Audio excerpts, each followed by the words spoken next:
Hello, everyone, and welcome back to the Erasmus Expeditions. We are here today to kick off a brand new trilogy here on the channel. This is going to be titled Legend of the One Ring. We are going to be taking Legend of the Five Rings, Rokugan, and Middle-earth, and we're going to be smashing them together. I'm very excited for this game. I've been planning it for quite some time. The genesis of the concept was from some art that I managed to find on Twitter at some point. An artist that did a series of work that was combining Middle-earth with ancient China, and I thought the idea was a really cool idea. So here we are. But fair warning, the same warning I give on the beginning of all of my games, and that is if foul language and mature subjects are a problem for you, then this is probably not a great game for you to watch. It's not a good idea for you to hang out on my channel at all. But if those things do not bother you, then welcome in. If you are a huge fan of Legend of the Five Rings role-playing games, I am apologizing up front. We're going to butcher the rules, so it just is what it is. But hopefully we managed to tell a really, really fun story in the meantime. What else? I'm going to pass things over to my players so that they can introduce themselves, tell you where you may be able to find them on the internet, plug any kind of project or other thing that they might have going on, and then we're going to get started. So we're going to start with Ryan. I wasn't ready. Hi, everybody. I'm Ryan. New to the channel. I played a couple games with Jeremy. Always have a great time.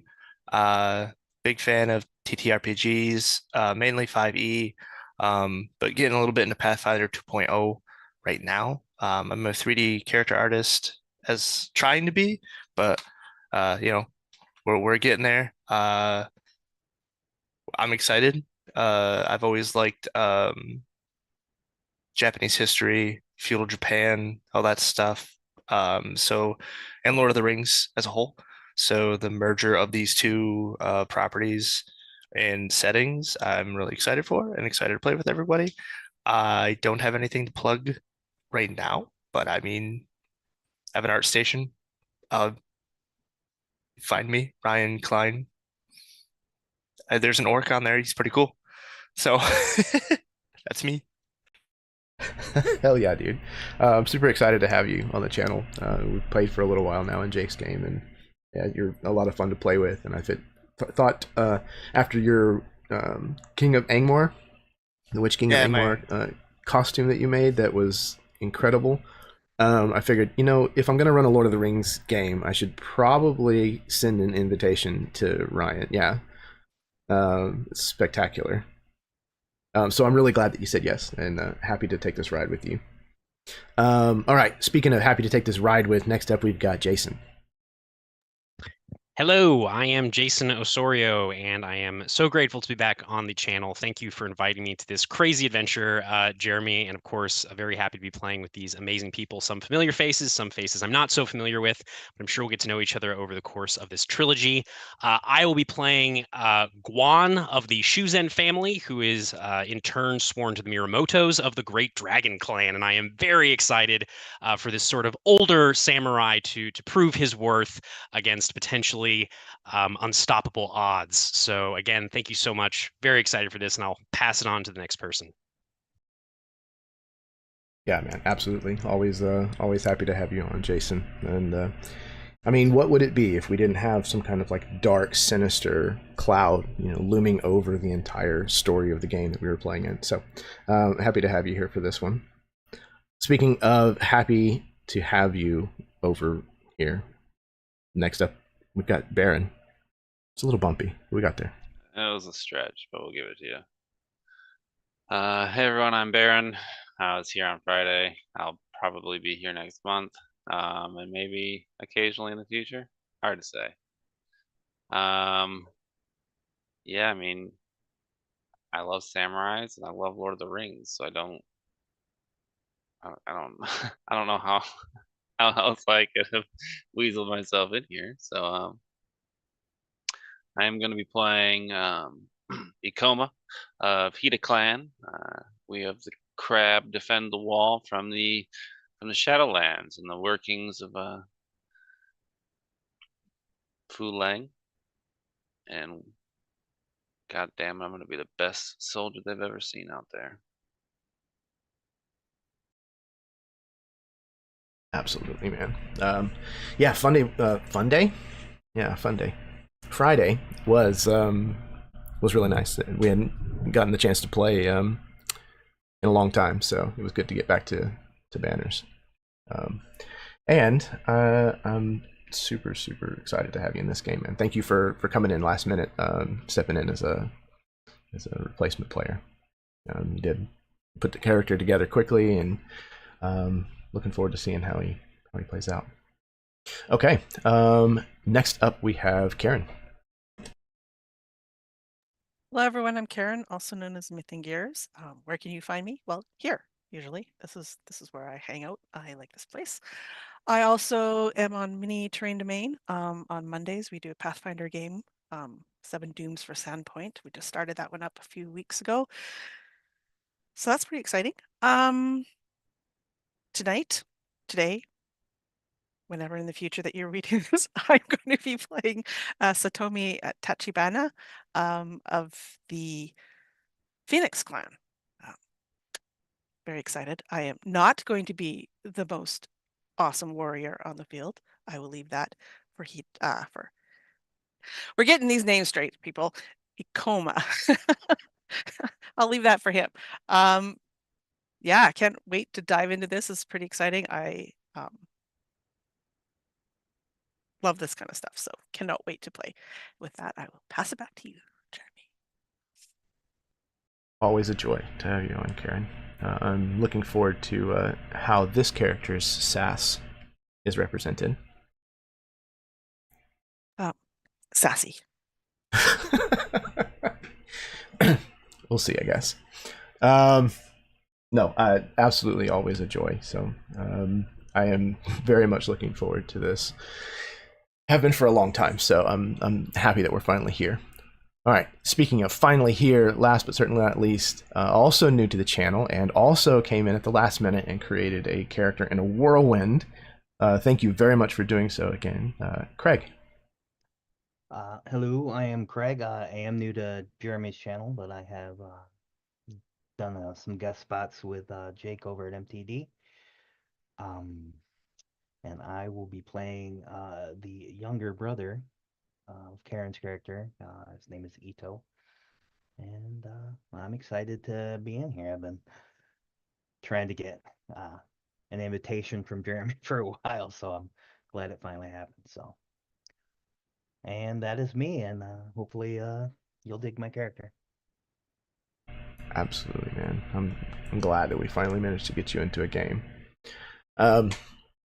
I'm super thrilled that we have managed to assemble this group of players together. I think this is going to be a really good group. I think there's going to be a lot of chemistry and a lot of back and forth. I'll put it kindly. So I think we're about ready to start, if everybody is good to go. All right. I have a little bit of a lengthy introduction, so stick with me here. We're going to get through it. All right. Here we go.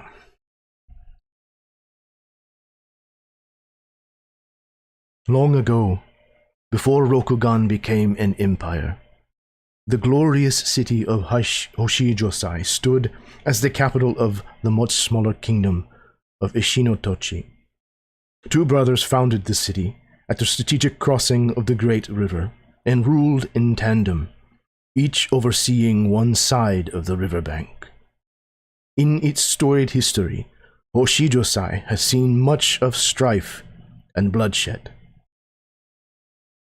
When the Kaiu Wall was built just beyond the Great River, to hold back the Shadowlands' dark tide of influence, it brought the old capital into the Empire's fold, rendering its strategic location obsolete. With its relevance crippled, the proximity to these vile lands gave people little reason to call it home. Thus, the once beautiful blossom of Hoshijosai withered on the branch and fell from memory. But there is one who did not forget. Last spring the Kaiu Wall was breached, and the horde swiftly descended upon the ill-prepared city. The legions of the lost might have prevailed if destiny had not seen fit to once again place the fate of Hoshijosai in the hands of two brothers. When the Crab Clan called upon the Takaramono family to stop the Horde of Darkness from crossing the Great River, they sent two of their finest samurai, Kinjitsuna and Jubuna. They repelled the Oni-kai, who marched under the banner of the White Hand, eventually forcing them to retreat back into the Shadowlands. However, the battle devastated Hoshijosai beyond repair, and the city now lies in ruins.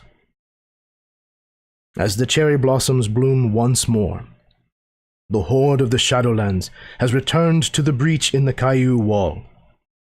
It is only now that the true purpose behind this assault has been revealed.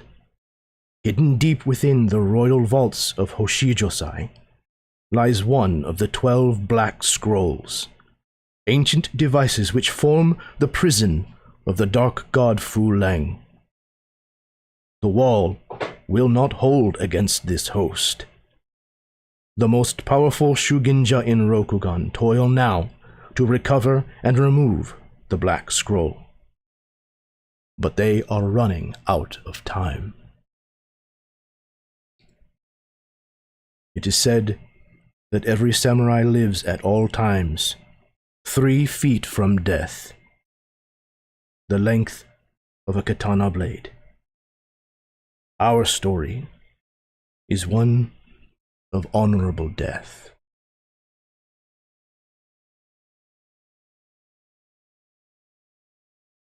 Phoenix and Dragon have come down from their mountains and crossed the entire breadth of the Empire, now to be escorted by Crab to what could only be described as the most remote corner of Rokugan. The Emperor has sent the Kurozumi Inbodan, otherwise known as the Black-Inked Cabal, 12 expert Sugenja, shrouded in mystery and secrecy. Carried all this way on palanquins, they travel with a retinue of attendants and bodyguards. With your destination in sight, you see, you should not perhaps expect much in the way of hospitality or comfort. As this convoy approaches the ruined city of Hoshijosai, who do we see? What has brought you here? And how long, or how is being this close to the Shadowlands affected this last portion of your journey?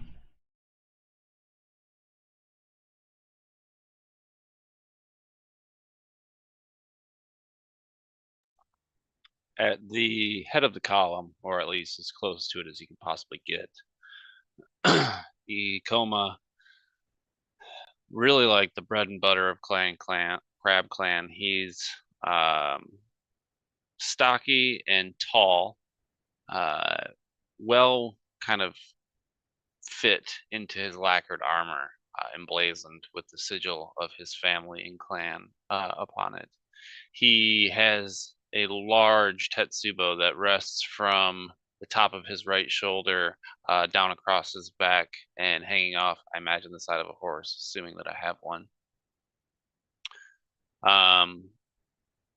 At his side, his 2 swords representing his soul, as all samurai would carry.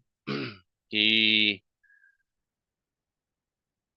bears a dip in his face by his lip, where you could see, or at one time he had received a cut just above the corner of his mouth, healing kind of mismatched, so his lip is off level. But despite of this, he bears a smile. It's not every day you get to escort an entourage, and especially one with this kind of agency. So he kind of, his back's straight. He's riding with pride.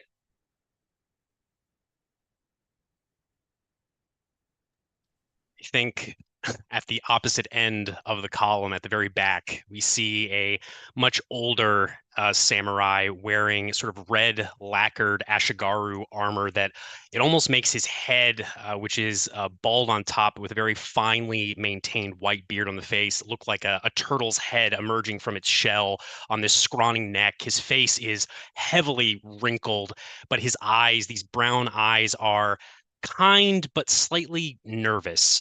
Definitely an older man for a certainty. He has a katana and a wakizashi lashed to his back that dangle with talismans indicating his loyalty to both the Miramoto family and the Great Dragon Clan.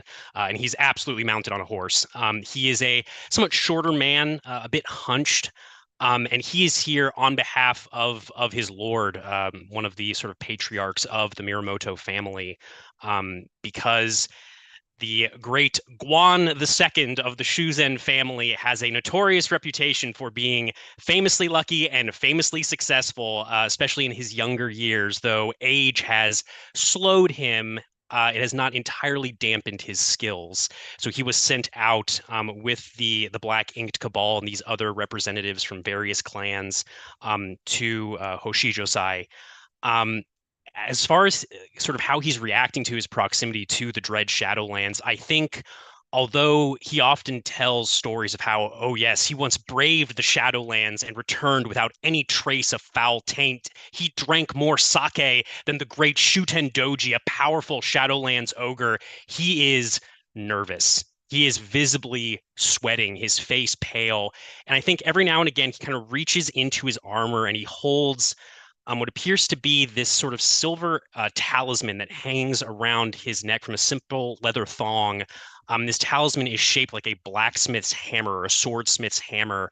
That is a single sort of character or kanji on it that just means promise. And he is clutching this tightly as his eyes scan the horizon, again at the rear of this column, maybe occasionally leaning over to one of the younger members of the group to regale them with some story about how they shouldn't be afraid, and that it's just another adventure, another grand undertaking that we are all honored enough to be a part of. I think one of the young people that Guan is talking to is this woman. She's dressed in robes of orange and red. Her long black hair has been pulled back out of her face and is cascading down her back. We can see that she is wearing gloves on her hands, and as we're walking, we can see as people like try to as we're jostled or whatever, like as we're people, will sway to and fro in and out of people's way. We do notice that she spends a lot of effort to not have anyone touch her. She comes in contact with no one, even if it means having to obviously step aside or step back or do something like that. She's very conscious of wherever everybody else is. And as we see, we're getting closer and closer to the Shadowlands. This action of hers is even more pronounced. So much so that I think even Guan, when he's talking to her about these stories, he can tell she's not listening, and she is very much focused on everyone else around and the destination that we're heading to. I think beside her is riding her younger brother, who rides up beside her and taps her on the shoulder, knowing full well that it annoys her. Oh yeah, she flinches like 100% when you touch. It's like as I smile, knowing that's taunting the sister. I am wearing also the same colors of my armor. I have a strap to my back. I have a Naginta polearm as well as a katana. And you'll see on my belt I have ribbons, different colors that are tied. I am here because I was instructed to be here.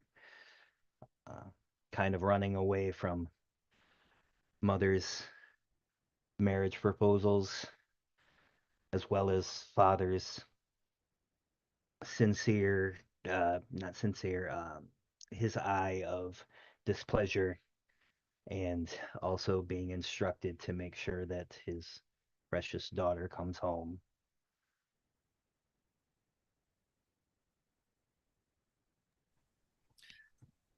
Where Guan is riding and sort of Ito and Satomi are sort of back to the corner and keeping an eye on Guan is this samurai that looks like he has just woken up from a tavern. He has not shaved his face. His hair is unkempt.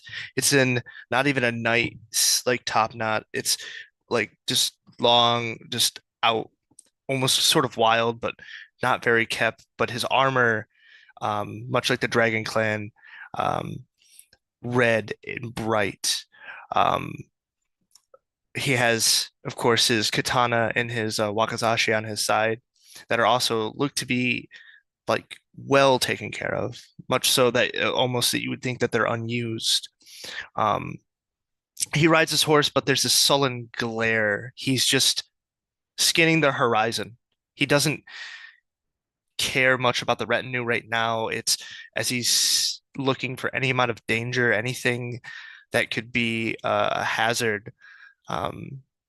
He sort of reaches up and scratches his face as he hears Guan, just kind of stares at him a couple times. Just, they're from the same clan, but you could tell that they've never really interacted.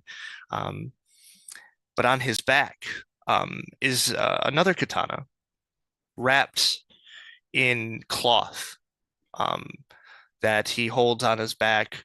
He hasn't said much about it, but for a samurai to wield, say, 3 swords is a little strange. But I guess with how everything's going, no one has really questioned it. He's not really said much to anyone. But this is I should introduce him. This is Kenji Yamaguchi, also from the Dragon Clan, a practitioner of the Miyamoto school as well. And that is why, as Guan is regaling everyone around him, there's this bit of where Kenji is just judging and just kind of taking it in and wanting to get to know this other, this member of his clan that he's heard so much about but has never seen anything of, merit yet. But he's keeping to himself, like I said, just looking in the horizon. People will try to talk to him and he just kind of like glares down, glares back out to the horizon and keeps going. And it's to the horizon that you have seen the city of Hoshijosai, or at least what still stands of it. Even here, you can see the amount of damage and the amount of flooding that has taken place in the city. Even as the sun is going down and it's casting these kind of long shadows, you can see that this place is no longer in its glory. And in the distance, through the kind of haze of distance, almost in my mind, I picture the shot when Gandalf is looking out towards Mordor, where you see the mountain range and you can see the trouble brewing on the other side of it. But in our story, we see the Kaiu Wall, and from this distance even, you can still see the enormous gap, the breach of crumbled stone that represents a chink in the armor of the Empire. And you know that the forces of darkness are coming through that gap, and that time is absolutely limited. But the retinue continues forwards, getting closer and closer to the city with each step.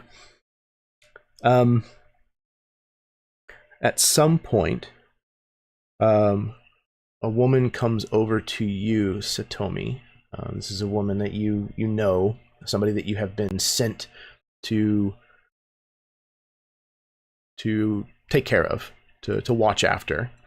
Also from the Phoenix clan. It is Kagachi Himutsu. She approaches, and you know she is no mere Shugenja. She is from a noble family, and though she serves the Black Inked Cabal as a... She is actually called the voice of the Kurozumi. So she is kind of their liaison. You're not really meant to engage with the Black Cabal, the Black Ink Cabal yourself. They are very much kind of set aside from everyone. So she comes over to you, and she kind of gives you a slight bow, you know, what would be polite and appropriate for your stations. Forgive me, I was wondering how much longer it might be. Satomi bows deeper than Himitsu does. A lady, you should not be out here. You should be inside. It shan't be too much longer. Please, please. And she kind of indicates toward back into the palanquin, like, go back inside. She kind of looks past you towards the city, and you can see the look on her face is not one of somebody who's pleased. You can tell, not quite disgusted, but definitely disappointed in the state of the city. I don't know what I expected, but it's not this.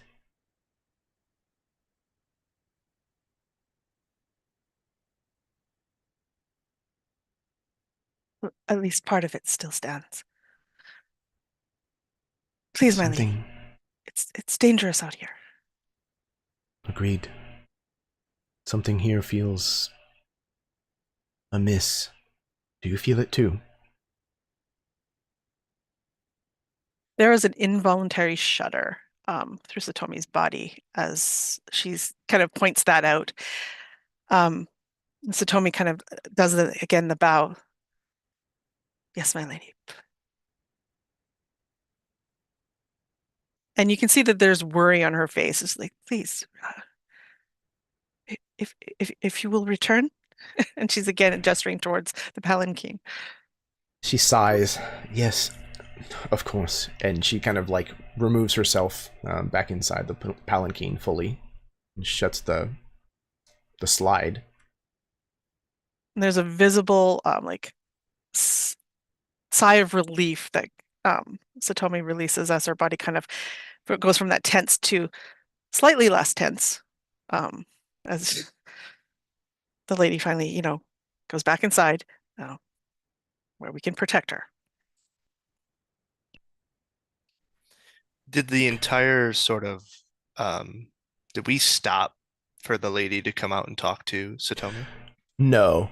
So she basically just kind of like slid open the side of the palanquin, like a little window, what have you, just to kind of like stuck her head out or leaned her way out. Because their palanquins are the size of like a person sitting down. You know, they're, even though they're very opulent and a pretty cush way to travel, they're not overly large. Satomi, you should not engage her in conversation. It puts her in danger. What are you doing? I think she just kind of darts like almost like how dare you reprimand me like that? But then the mask falls back on her face like, one cannot be rude to one's betters. You too. Shakes his head. You must learn this if you are going to follow father. I think Guan, since he's close, will kind of lean off his horse and just say, You know, your sister is quite right. Compassion may be part of the Bushido code, but it is also an excellent way to live one's life. And your sister was merely encouraging the great lady to remain safe. As you can see, and he kind of looks around at just the devastation, but still the strong core of this city. This city has certainly seen better days. It would be wise for us to be cautious. We are very close to the Shadowlands, of course. I can feel it in my bones, and he starts like dabbing the sweat on his forehead. Hi, maybe you're right. But still, I think engaging in conversation in these times is at your own peril. I think he nods slowly at that, but then he'll say, you know, Ito, yes? Was that your name? I'm sorry, my memory can be a bit off sometimes, especially nowadays. Ito, yes? Hey, I have found, in my experience, lengthy though it may be, that it is the small things, everyday acts of ordinary folk, even just simple conversation that can keep the darkness at bay. Simple acts of kindness, of love, of compassion, those are what make the difference in the end. You'll see, the lady will remember the kindness of your sister, I'm sure. Kind of adjusts himself in his saddle. I look over to her and say, "Oh, great, father has come along." Kenji, There's a slight you can see it because you're looking for it, but there is a little smirk that shows up on Satomi's face before she's able to like gather her poise again and resist it. But you know she found that very funny. upon hearing Guan say that the only thing that can keep the shadow at bay are these like tiny victories, he's being nice and whatever, he like snaps a quip. He goes, the only thing that will keep the shadow at bay is the steel of our blades. And he's like staring directly at Guan. And like, what this is not time for games. In like what? Like, do you see where we're at? Like the tension, like he's like, are you not all, can you not feel it? The taint of the area, the shadow, like, is it not, have you, are you all, what are you doing here? Kind of a way of saying like, excuse you? Like, I think as soon as he hears that, Guan calls up to you. He does this, Hida, you owe me a koku. I told you I could make the boy talk eventually and stop his sullen grimacing. You owe me a koku, young man. Ha ha. Thank you, Kenji. And he kind of inclines his head. Ikoma falls back, like a small coin in hand, placing it in your palm. You're not wrong. You are You an said you honorable did. member of the Crab Clan indeed. And he tucks it away. Go ahead. You say your name was Kenji. yes, It is okay to have levity here. Small levity. victories are better than little deaths. To die honorably on the battlefield is the only thing that matters. My friend, if you stay here long enough, you will find that. That is why I'm here. Don't run Wow. towards death. Too many men do. Leaves us without. You are here to protect people, young Kenji, not to simply rush into the waiting embrace of death. Perhaps. Ikoma smiles. There is beauty here too.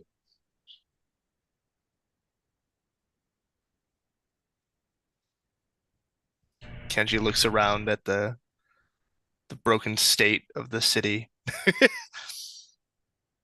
Doesn't say a word, but just kind of gestures like, well, Courtesy, young Kenji. Remember, courtesy, another part of the Bushido code. Come now. Some might say courtesy is most important. I would agree. Kenji, our enemies out here, they do not fight with rules. They do not care if you drop your sword.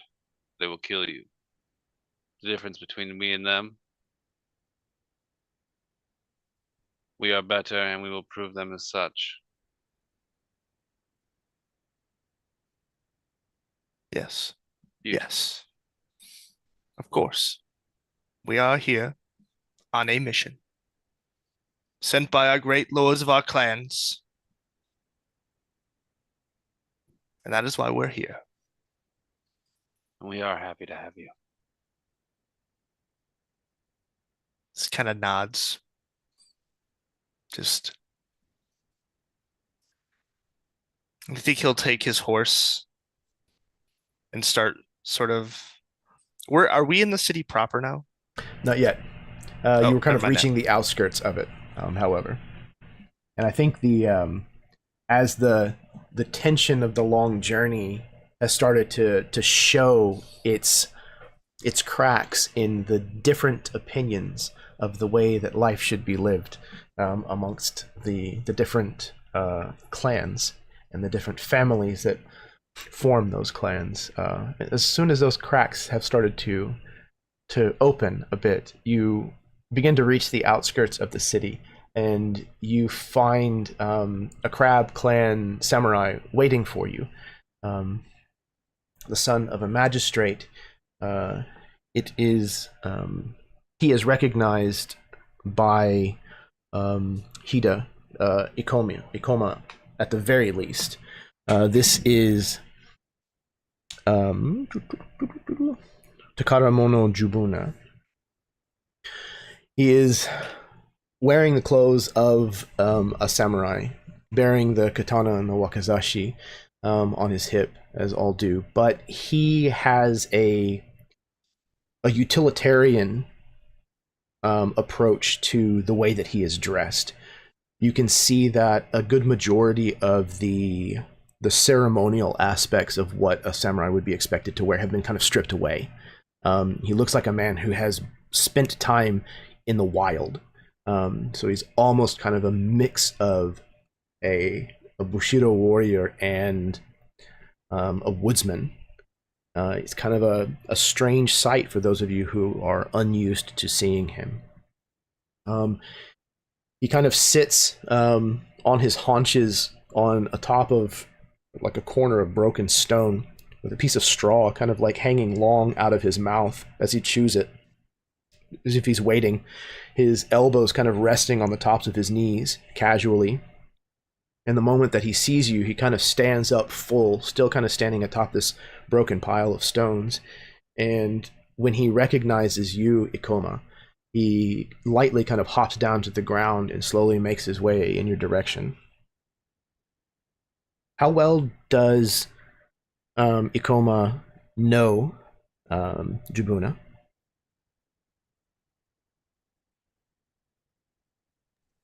Not personally.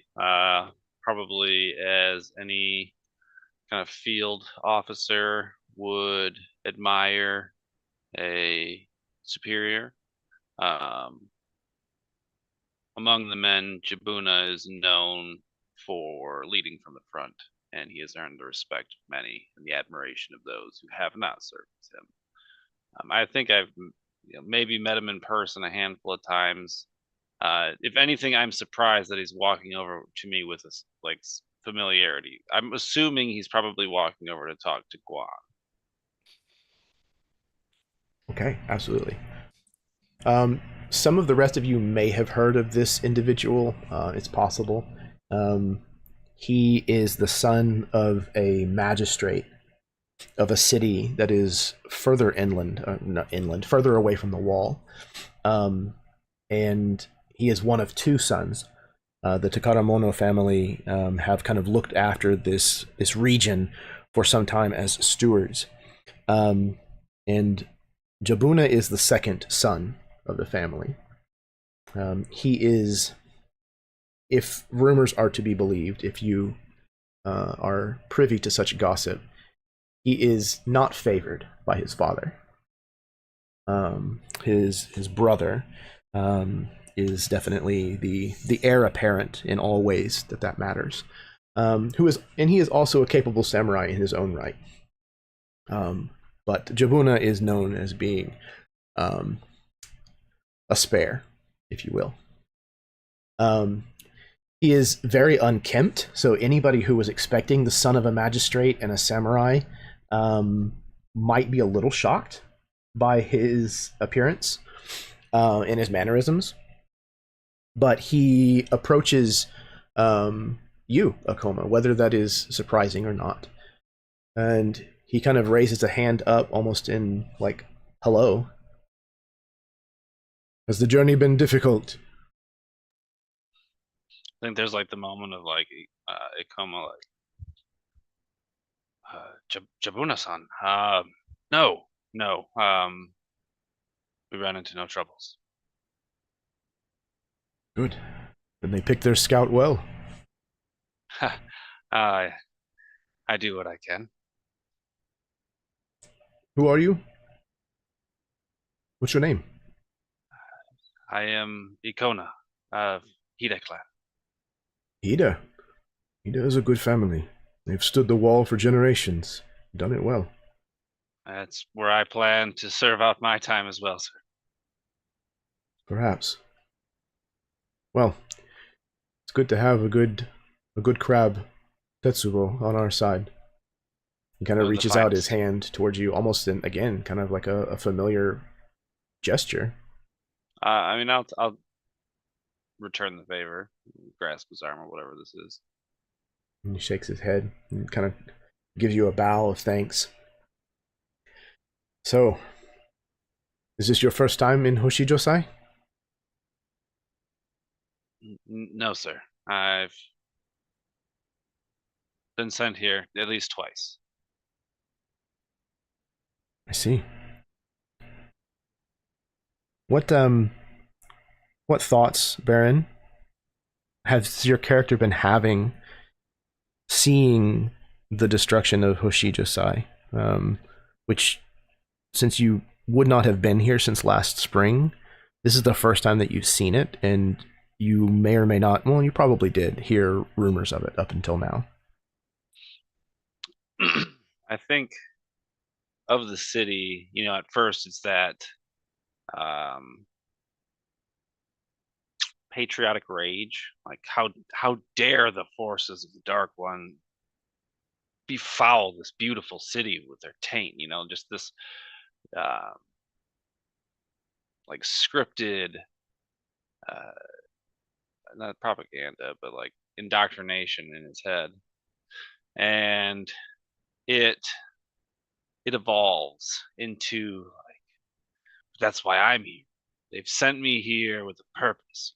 The great Tetsubo of Crab Clan, kind of like echoing what I'm hearing from Jabuna. We will put a stop to the dark menace, and the scourge of the shadow will be purged from these lands, and I will lead the charge.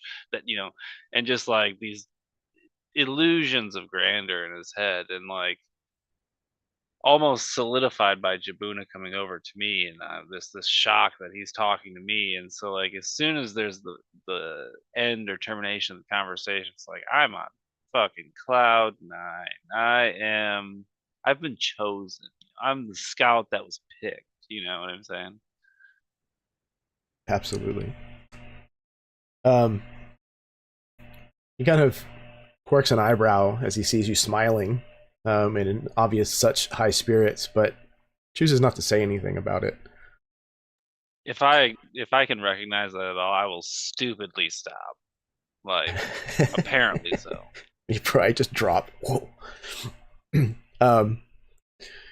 He says, "Well, I hope that we are able to finish our business here quickly. I fear that we could be in trouble soon. But please, come this way." And he turns and kind of like motions to the main road, kind of leading down into the city. And he hangs back for a moment to see if he can spot you, Satomi. Yeah, I think as he approached Akoma, there was a moment when Satomi saw Jabuna and like immediately recognized him, and there is like a involuntary intake of air, and you can see that she has finally found the thing that she has been searching for this entire like journey, the last few couple of hours that we've been traveling. You can tell that Satomi had been looking for something, was trying to find something, was waiting for something, and now this something has happened. It's here. And as he turns and like their eyes meet, you can see those who are looking or are paying attention, the slight blush crosses her face as she kind of breathlessly says, Jabuna. Before you even got close to him, he was waving his hand. Satomi! Satomi! And she, this kind of embarrassed a little bit, she kind of waves or, like acknowledges him, but then immediately kind of looks down, aware of everyone around and who we're with. But you can see that she is happy. Such a delicate wave, sister. She does not hesitate to spare you a spear from her eyes when you say this, but then turns back and as they approach Jabuna, she's like, "Are you well, my lord?" As well as can be expected, I suppose. But what needs to be done must be done. And to be honest, I'm glad to have a hand in it. And Ito, the demeanor of your sister is completely unlike what you've ever known before. She seems shy. She seems almost timid a little bit. This is completely unlike the confident sister that you know of from back home. Kind of looking at this interaction between them two with a little skepticism, because it is the first time that I have seen this side of her, especially because all of the other times that I've seen her in these formal situations, she's always been so perfect. And to see her a little flustered has me a little at odds, a little at what's going on here. I was going to say, does Ito look confused? Yeah, slightly, because like I said, it's seeing my father's picture of her and seeing that she is always just right in any ceremony and any setting, and seeing her not be quite perfect or is a little surprising to me. Kenji will ride up and get like close enough that he can lean over as he like and he just kind of goes, "It's called love," and he just continues to trot by to Ito, like just whispers like enough to like where it's like, "Hey," and then he just keeps going. Seeing the confusion on your face. So I look over at him, kind of breaking the almost stare into focus, and so I'm seeing other things around besides just this interaction, because it was as he did that, he could definitely tell that my full attention was at that interaction between the two. I think Jabuna then kind of like catches a little bit of this exchange and kind of shakes his head for a second. Forgive me. You must be Ito. Sorry. I bow. showing proper respects for his station and all that. I have heard a lot about you. It is good to meet you. And you as well. I feel I have not heard enough. Oh, Perhaps. he kind of looks at Satomi like, without much thought about it beforehand. He kind of, of course, shaking his head. Yeah, as Ito said, that there's like a slight cough that Satomi is now trying to cover up the fact that like he just said that out loud, like, oh my god. Well, I'm very happy to see you. I was also curious if you had had news of my brother. Have you heard anything of Kinjutsuna? I look to her. Have you? No, my lord. And you can see immediately there's like concern on her face. Like, is he missing? He is overdue.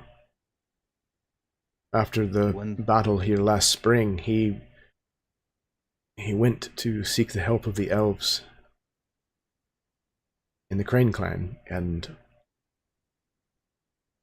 I have not heard word of him since. When was he supposed to arrive, my lord? How overdue is he?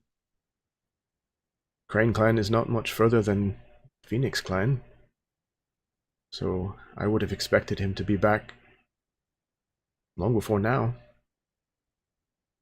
Perhaps he's at the back of the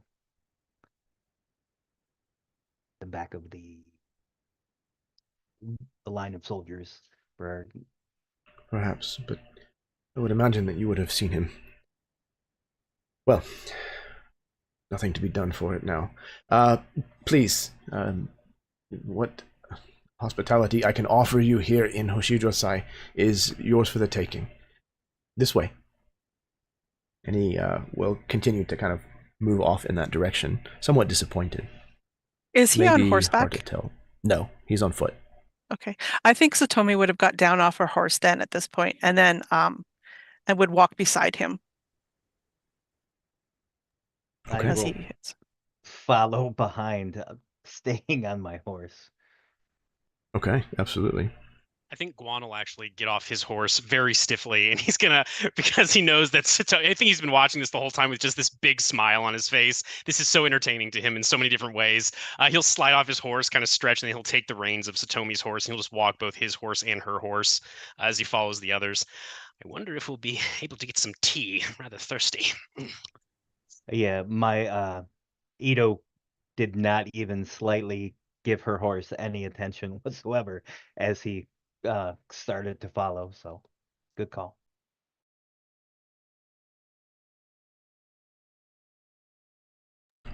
The idea of Satomi just jumping off her horse to start walking with him and this leaving this horse to be like, hey, what's going on? No, wait, come back! I think after the exchange between Satomi and Jabuna as well, I think we see the palanquin window slide shut again.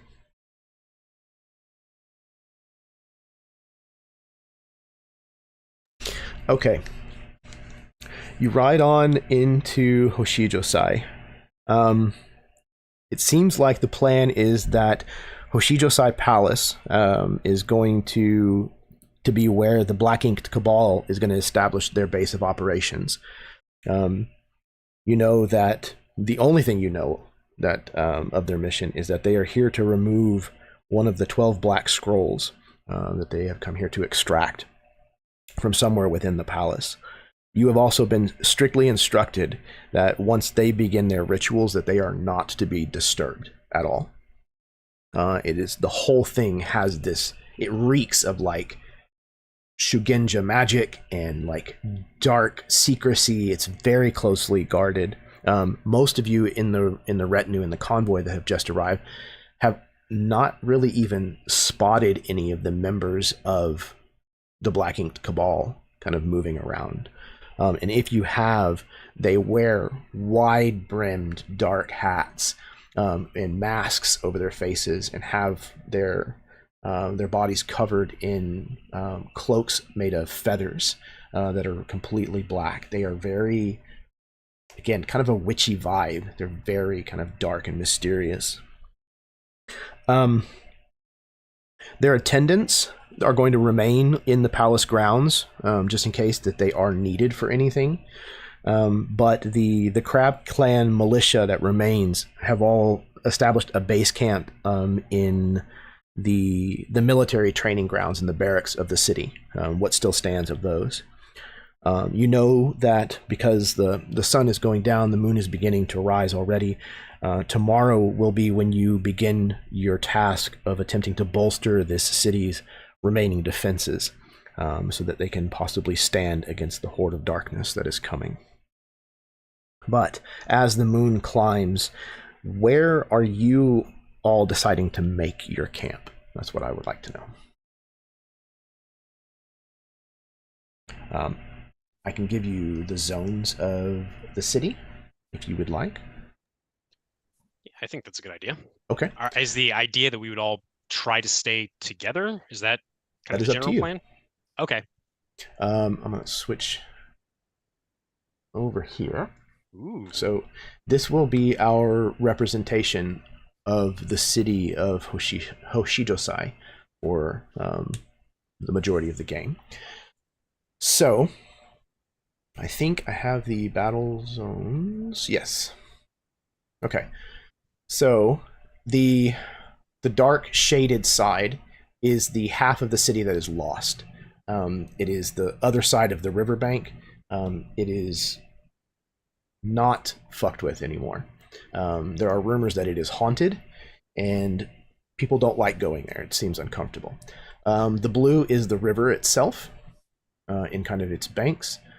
The green area is the lower city.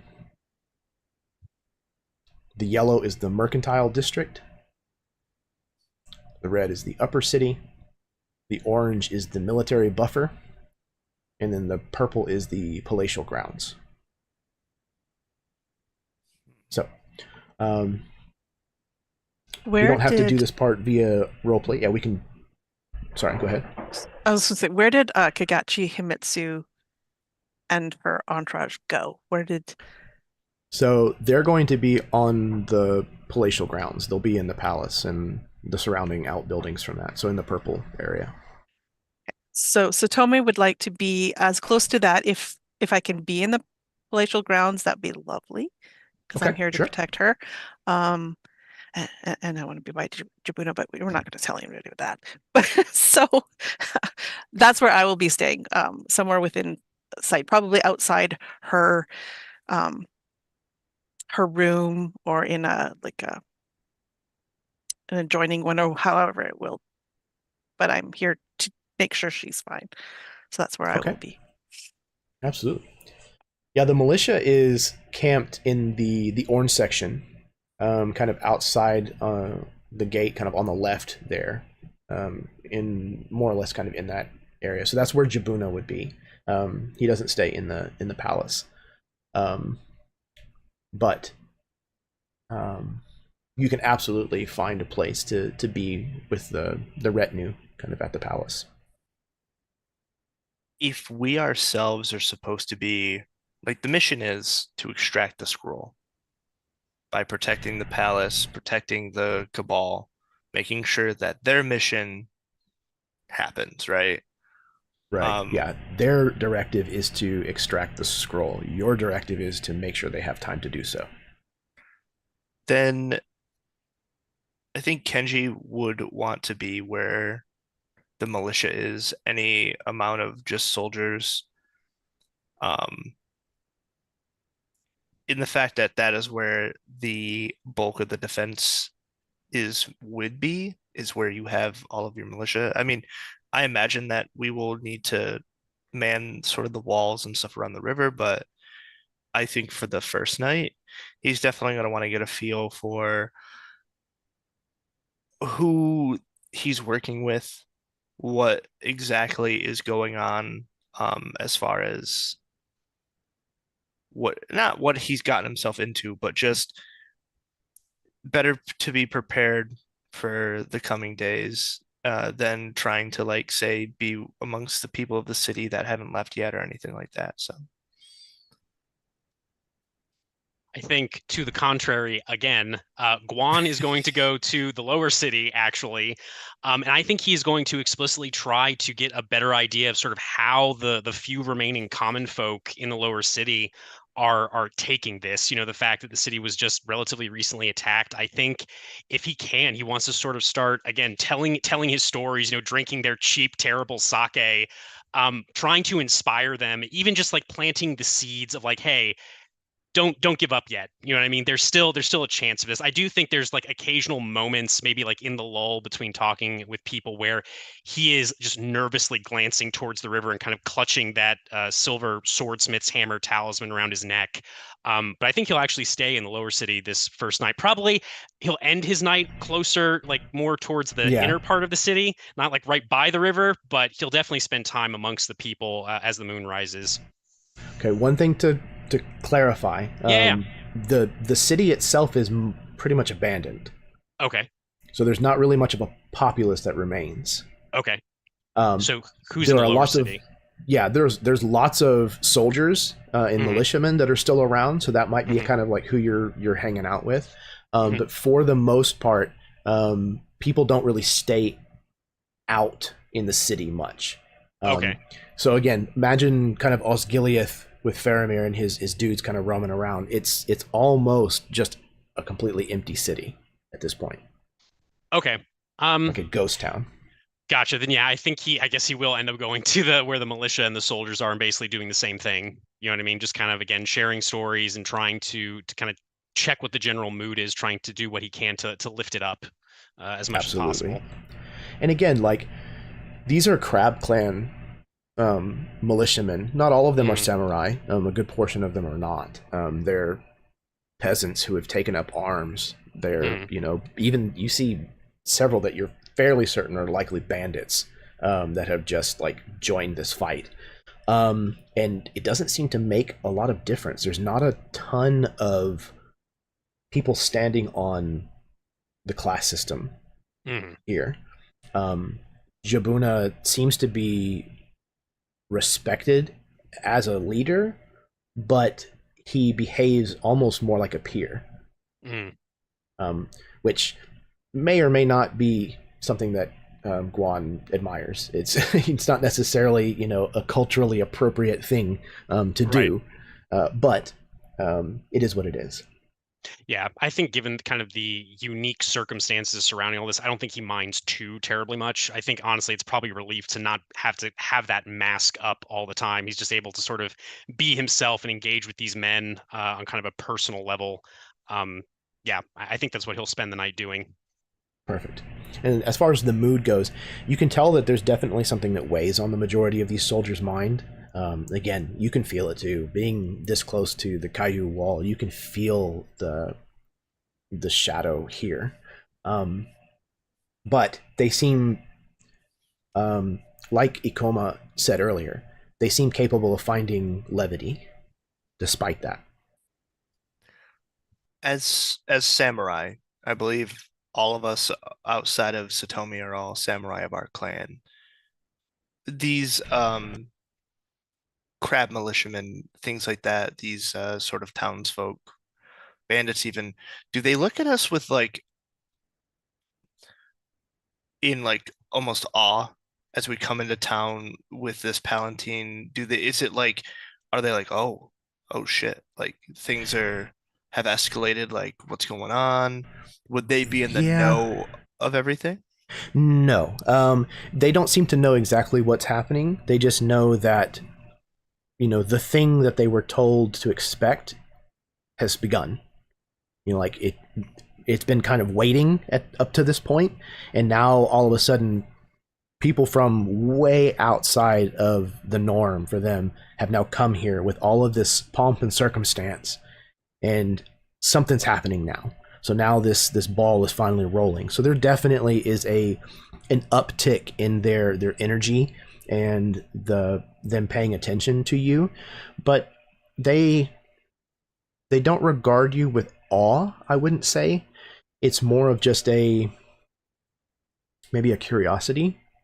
And there might be a few of them that, behind your back, of course, not to your face, that might kind of whisper or joke about how pristine your armor and your weapons look. Okay. Good. Good. We like this.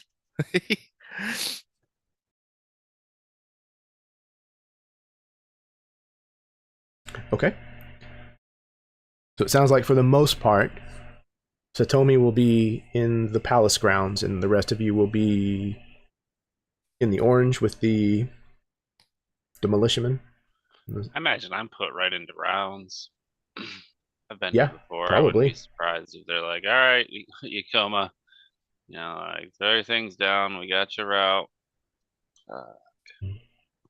I would imagine that you probably experience a little bit more of an elevated position within the group. You probably have like a contingent of, you know, what have you, that kind of answer to you.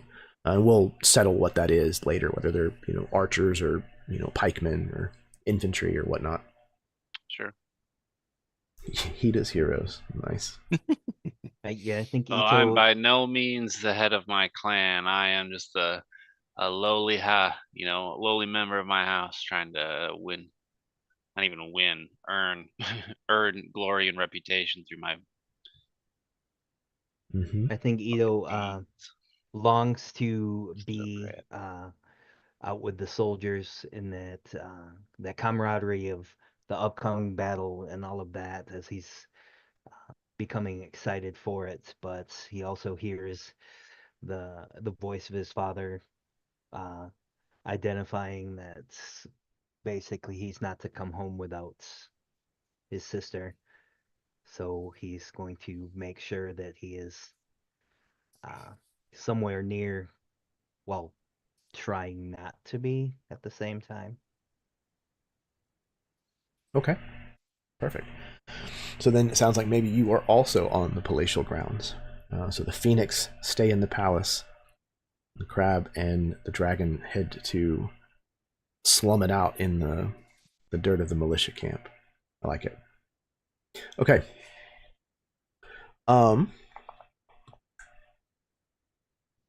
When night has fully fallen, this place is eerie. The vibe here is incredibly quiet. And especially across the bank, the section of the city that is considered lost entirely. If at any point you are kind of out on a balcony or standing where you can see kind of out and across the river, you can tell that there's something out there. You can't shake the feeling that there's something over there watching you, the same way that you are standing here watching over that direction. It's difficult to find full rest here. Even when you finally do lay down to sleep, it does not come easy to you. But what I would like is for each one of you to please make a shadow weakness check against wandering madness. So we'll go over this real quick. Shadow weakness is obviously not something that is native to L5R 5e, but we are using it here. And the way that this is going to work is when you are asked to make a shadow weakness check, the TN, or target number of that check, is going to be increased by an amount equal to your current shadow points, which are featured in the top left of each of your windows. If you fail a shadow weakness check, you will gain an additional shadow point, and we'll take strife equal to the new total. If you have whatever you have in your Wandering Madness, since that's the particular one that we are checking against, you will add that to the target number of successes that you need. What was the baseline target number, real quick, Jeremy? Your shadow points. So for you, it's 0, and then plus whatever you have in your Wandering Madness. Got it. Yeah. So this is kind of an instinct to get the fuck out of here. You're feeling the pull of going anywhere else as you kind of spend the night here. So that's kind of what we're couching this in. But that being said, feel free to choose a ring and a skill, if you can deem it appropriate, to how you are overcoming this, how you're trying to not give in to that feeling. You can also touch on, like, where it is that we find your character in the moment that you're kind of grappling with this, if you'd like. Would you say that this is a check from which I need to keep my cool when dealing with danger? And or sorcerer's powers that bend the minds of lesser souls? Yes, especially the latter half. Okay. I can always choose to stand my ground. I'm going to use my indomitable will. Sounds like a great place to use it, absolutely. When performing a check from which you need to keep your cool and dealing with danger, such as Command Earth, you may re-roll up to 2 dice. So I'll be using, I guess... Hell yeah. Now, does this work with, since it's an Earth skill, I have to use my Earth rings? I don't think that that's the case. I don't think you have to be in the same ring, as it were, to use the stat. But I could be wrong. I think that's right. I think you're right, Jeremy. I'm pretty sure. So I could use my fire rings to roll my indomitable will. Yeah. Right. Just make sure to describe it in such a way that it makes sense that you're using a fire approach as opposed to an earth approach. So like fire would be ferocious, direct, and inventive, explosive, and intense.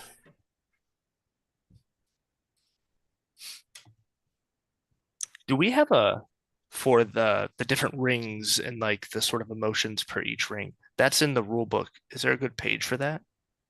I don't know if there... yes. So the GM screen that I have that I'm kind of going to be referencing, it says page 32. Here, I got it. Hang on, I'm going to drop it in the chat. Awesome. Thank you. Because I am a nerd. Yeah, so each of the rings kind of encompasses a particular approach to something, or like a way of doing something.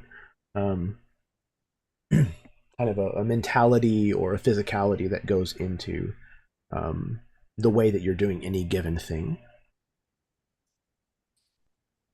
Perfect. Thank you, Jason. 10 out of 10. Much appreciated.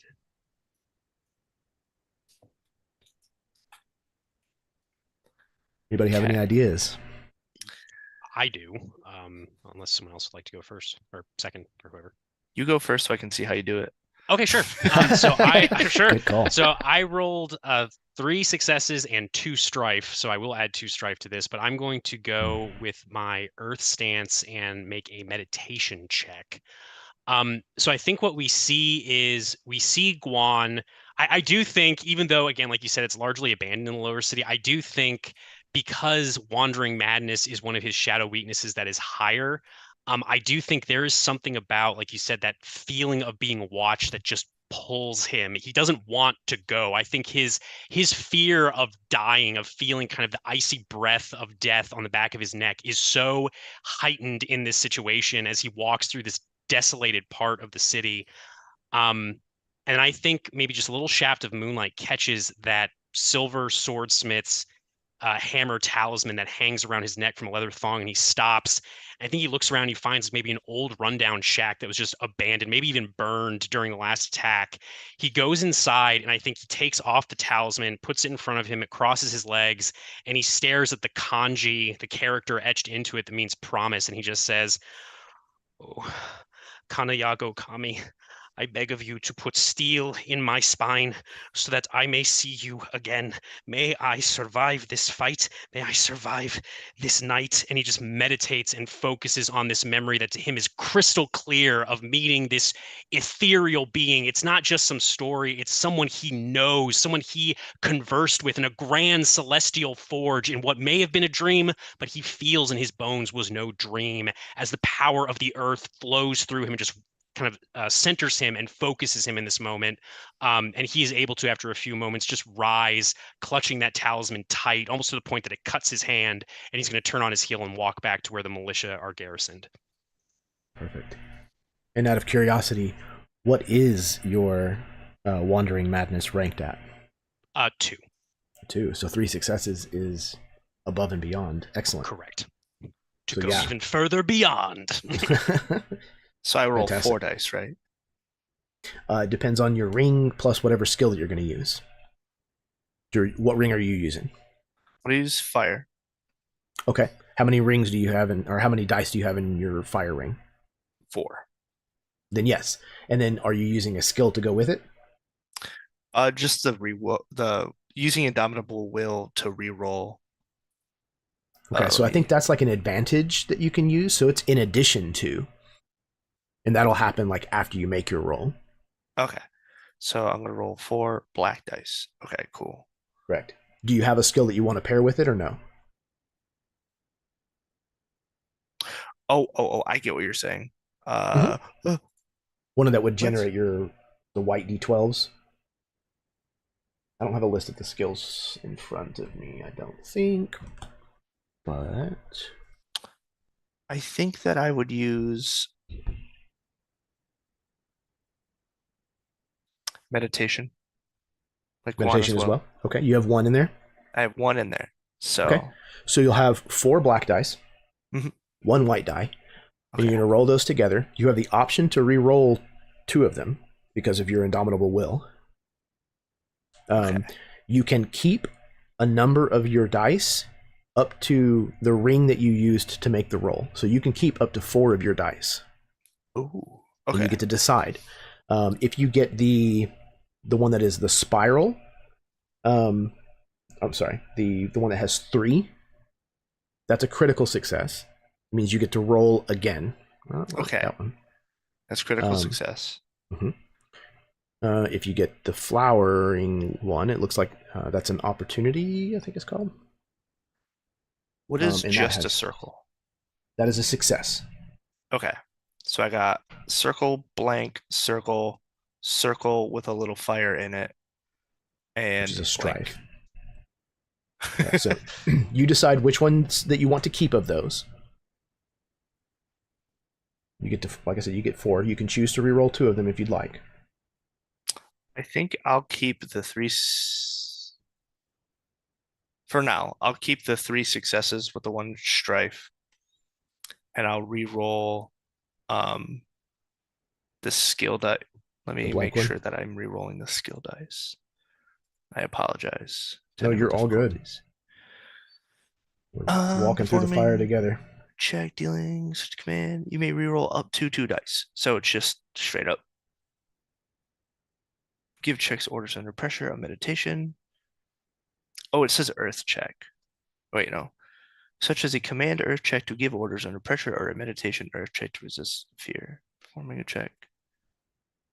Okay. So it says reroll 2 dice. Okay. So I'm going to reroll the 2 just blanks. Okay, perfect. So reroll just 1 and 1. For my skill dice, I got the flower, so it's an opportunity, and I got another success with strife. Okay, so how many successes are you keeping of your 4 dice? I guess, does an opportunity count as a? It does not. Okay. Then I guess I'm keeping the 2 successes, a success with a strife, and just the opportunity since I rolled 4 dice. So okay, cool. And I so have, if there's anything that you can spend the opportunity on, then you can feel free to do so. I think opportunities are Page 100? Page No. 328. Oh, perfect. Thank you. If you want to look at those. What is your Wandering Madness rank at? 2. 2? Okay, cool. So you got 3 successes. Don't forget to record your strife. Because if you keep those dice, you do take that strife. But you will succeed at the check. Okay, let me... There's so many pages open. I do apologize. I hear you. So 320.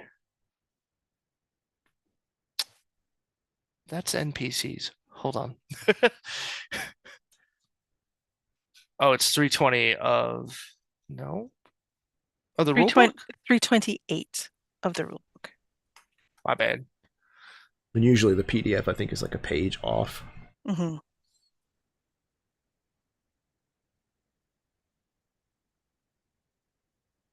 Okay, perfect, yeah. 329 in the PDF.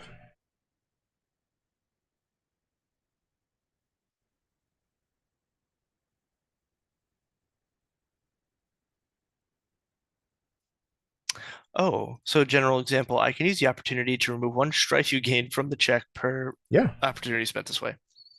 perfect. So you only take, what, 1 strife? No, I had the 2 successes without a strife. And Then I you had one rerolled, with... had a success or strife, and then I used the opportunity. Oh, So I'm going to use perfect. the opportunity to basically nullify the strife. Yeah, so no strife at all. So this is actually a fairly easy thing for you to shake off, apparently. You do so with no problems. Yeah, Kenji, through his passion. So where maybe Guan had walked off, and Kenji, yeah, he might be a little off-putting, sort of quiet and stuff. He isn't, say, he's not brooding like Batman, over at a corner or something. He does take a moment when he does get this to sort of walk away from the other men. He has been conversing.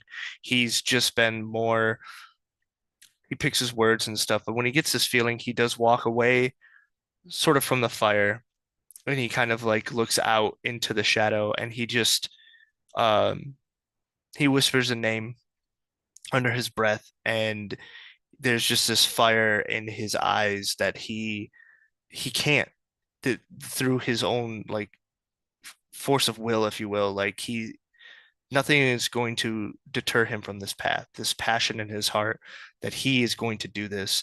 He almost stands at odds against the darkness. Like he's almost challenging it, the way that his hand is on the hilt of his katana, ready to just pull it out and just challenge the shadows. There's this just aura of how he's saying, like, no, not today. It's like he can feel that sort of creeping darkness, this sort of fear, but it does not like shake him at all.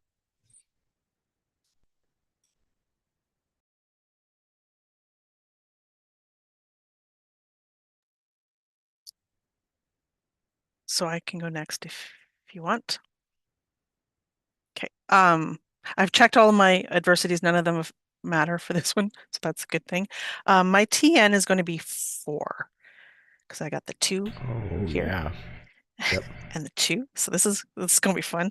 Satomi is meditating. She can feel this this unease is coming on her. So she's in her using the shift approach of meditation. So she's in her water stance, just recognizing her own emotions, her desires, this feeling of being so close to the Shadowlands. Buna is like, she knows exactly where he is. She can sense that, the fact that she needs to be here to protect that. There's a lot going on. So she's trying to just focus all on that. I am using my water ring with meditation. So I have 5 dice. And how many do I get to keep? Up to your ring dice that you're using. Okay, so I get to keep 3. Mhm. Okay, well, I have 1 critical success. So that gets rolled again, is that right? Yes, you that how roll the that same works? die type again, and then you can decide whether you want to keep it or not, in addition to the 3 that you do get to keep. Okay, so I am going to, keep keep it. I've got one of my black dice has a regular success. The other black die has success with the strife. So those are the 3 I'm going to keep. And so then I re-roll another white die because of my And the critical critical. counts as a success as well. Okay, perfect. Oh, yay! I got my 4. So I got a 4, but I have 2 stress Wow. on the dice. Okay. So Or you'll take the 2 strife. stress. Yeah, 2 strife.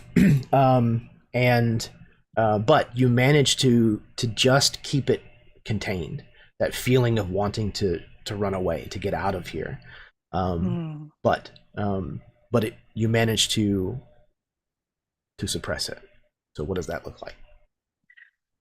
There is a moment we can see where Satomi, like her eyes kind of open, and you can see that she wants to run towards that, like, the military camp place where we know there is someone sitting there. She wants to run in that direction, and then it's almost like she breathes out this huge breath of air, and we can see her kind of grip her hands on her knees, and she closes her eyes again, and we see her recenter herself and stay put.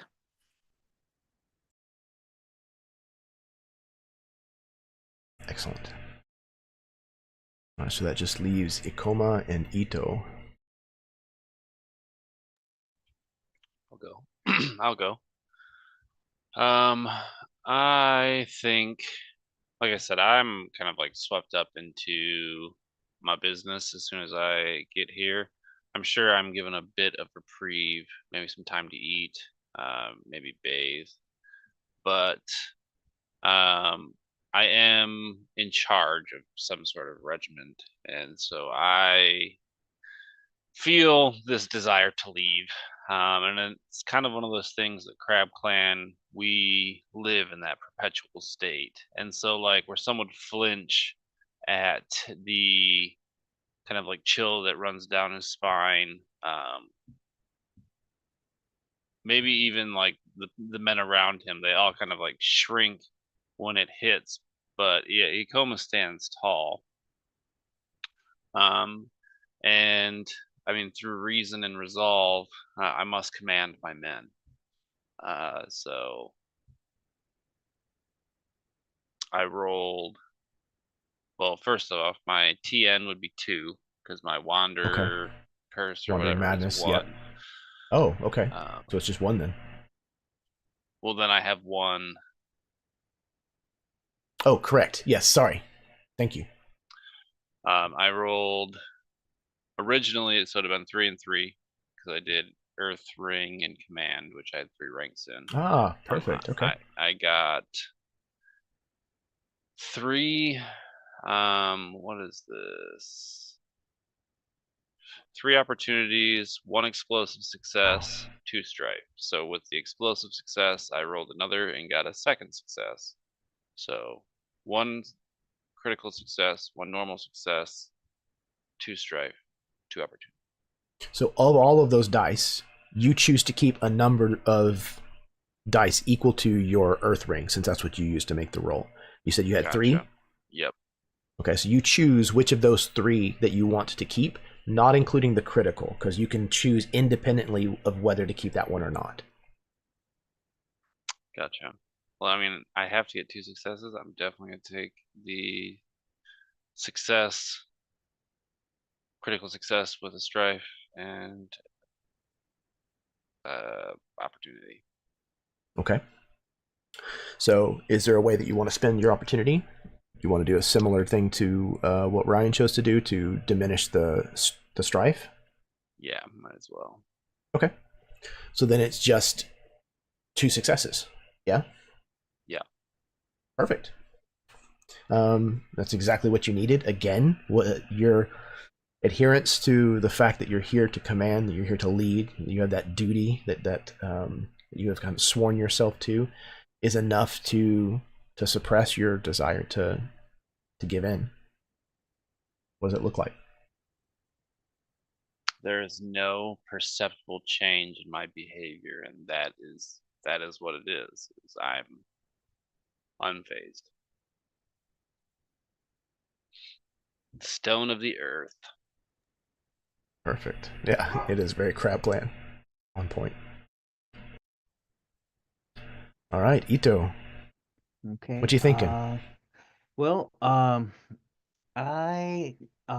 my passion is Daredevil, so the action is what I'm craving anyway. So I think I'm gonna use my 3 fire. Um, and Okay. probably the 2 meditation like everybody else did. So that would Sure. be 3 black dice and 2 whites. Is that correct? Yes. No, I'm sorry. Yeah. The blacker the ring dice, the whiter the skill dice. Roll them. Yeah, so it sounds like it might be more for Ito, like about making sure he doesn't like charge face first into what's going on the other side. And so I got that roll 4. So I got the 2 of the complete swirly flower things. The one that has 6. Yep. Okay, that's an opportunity. So if you get strife, you can use those to deal away with it, or there's a number of other things you can do with them. And if then you I like. got the circle with the little thing in the bottom. So that's the success with the strife. Correct. So that's 1 success. And then it should be just 2 white dice, right? Is that what you have in meditation? Yeah. Correct. And then it you had rolled 3 4. in fire, so you'd have 3 black dice. Just to clarify, this can we show it? That is success with a strife. It's got Okay. the Yep. circle and the fire. Yep, If you I just got- have the circle, it's just a success. Okay, and then my other 2 my skill dice were 2 successes. So I only take 2 of those, right? Not 4. So you why. have 3 in your fire stance, is that right? Your fire ring? Yes. So you can keep up to 3 dice. Okay, so I will definitely keep the successes. There were 2 of those, right? 2 successes and 1 was strife. Okay, perfect. And I have you get a third die. The indomitable will. Nice, okay. So I re-roll You can 2 to see if I you can choose get to rid of this. Yeah, you can choose to reroll up to 2 of them. So am I trying to get rid of that strife, or what's the... I mean, strife in this game is not... Don't think of it as much like hit points. It's more of like your character kind of getting worn down. Eventually, if you run out of strife, you have a good chance of unmasking, which is kind of like dropping the etiquette of what is expected of you and having an outburst, if you will. Okay, well, I might as well use the indomitable will and see if I can get rid of it. The madness one is also a 1 for me. Okay, so it should not be a difficult check at all. It sounds like you might have even already succeeded. All right, well, I guess I'll just stay there then. So do I just need the 2 successes then? So just the 1, because it's a TN of 1, because that's what you set your Wandering Madness at. So for you, it's not a very strong compulsion. Okay, so I will just keep the 1 success and deal with it and try to ease myself into not like starting to put my armor on and be ready so early. Absolutely. So yeah, Ito manages to kind of hold it in, maybe even understanding that the fight's not come yet. Like, conserve, save yourself for what you know is on the horizon. Okay. So all of you manage to handle this night of unease with aplomb. Some of you more so than others, but you make it through the night without succumbing to this nagging feeling in the back of your mind, in the pit of your stomach, and the night passes uneventfully. Soon enough, dawn happens, and the sun rises over the horizon on Hoshijosai for another day. a day that you know will be filled with a lot of discussion, a lot of planning, and more than likely a lot of toil. But before we get to that part, we're going to take our break. So we're going to take a 10-minute bio break, refill your drinks, smoke them if you got them, kiss your spouse, etc., etc. And we will be right back with the second part of Session 1 of Legend of the One Ring. That's the wrong button, Jeremy.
Hello, everyone, and welcome back from our break.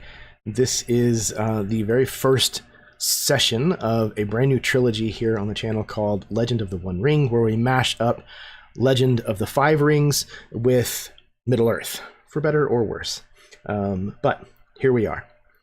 So we find ourselves once again in the city of Hoshijosai.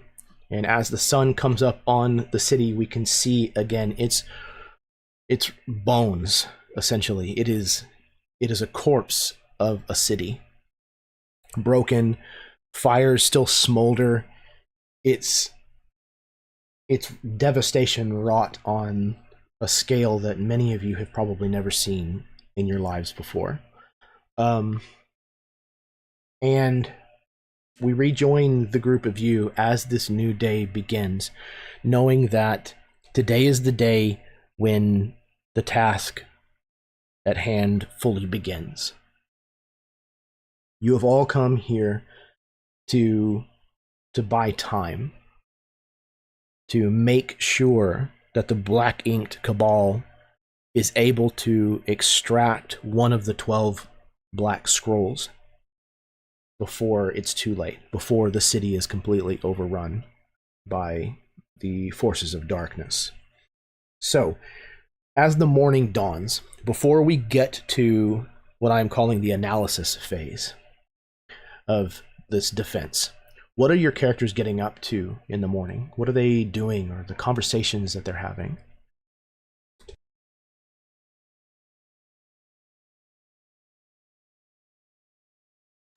We momentarily see Satomi kind of getting ready for the morning, like what's the word I'm looking for? Words are hard. Kind of fixing their dress. You know, when you kind of, I don't know what the word. Fastidious? We'll just move on. All right. But fair what enough. we see in these moments of her like fixing her attire is that her arms are completely bandaged from wrist to shoulder. Like any bare skin has been completely covered with these silk bandages.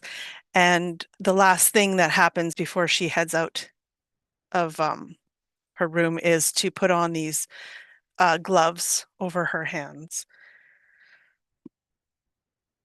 Yeah. Other than that, I mean, there's not much she does in her daily morning routine besides getting ready and heading out. I think Satomi. Okay, I'm sorry. Sorry, just real quick, I want to interject. Yeah, Satomi, go ahead. before you actually leave the palace, there's a point where you go to speak with, or you're leaving, having spoken with, excuse me, Himitsu. Himitsu. That's her name. Yep. Speaking with Himitsu, where you actually catch a glimpse of one of the, excuse me, the cabal kind of through a second series of like sliding doors. May or may not be the first time that you have seen one, but for us as the audience, this is the first time that we're seeing one. And you can see again, they wear these faceless masks, almost these emotionless masks, and are kind of draped with black and these large conical black hats to boot. You can see the mask with its like empty eye sockets kind of like turn and look to regard the fact that you have seen her, before she kind of like ducks away back behind the sliding door, and then you leave. I think kind of as you're turning to leave, Satomi, you just hear Guan's voice from nearby say, "They are a little disconcerting, aren't they, Satomi?" And I think you turn around and he's there in like his full armor, his beard freshly oiled, his bald head shining as he smiles at you and says, "Do you mind if I walk with you for a moment? I did not sleep especially well last night, so I was able to prepare myself for the day. I had a question or two for you, if you don't mind." Of course, Shuzan-san, as she bows to you. Oh, thank you. That's very kind. Where were you bound? Where were you headed?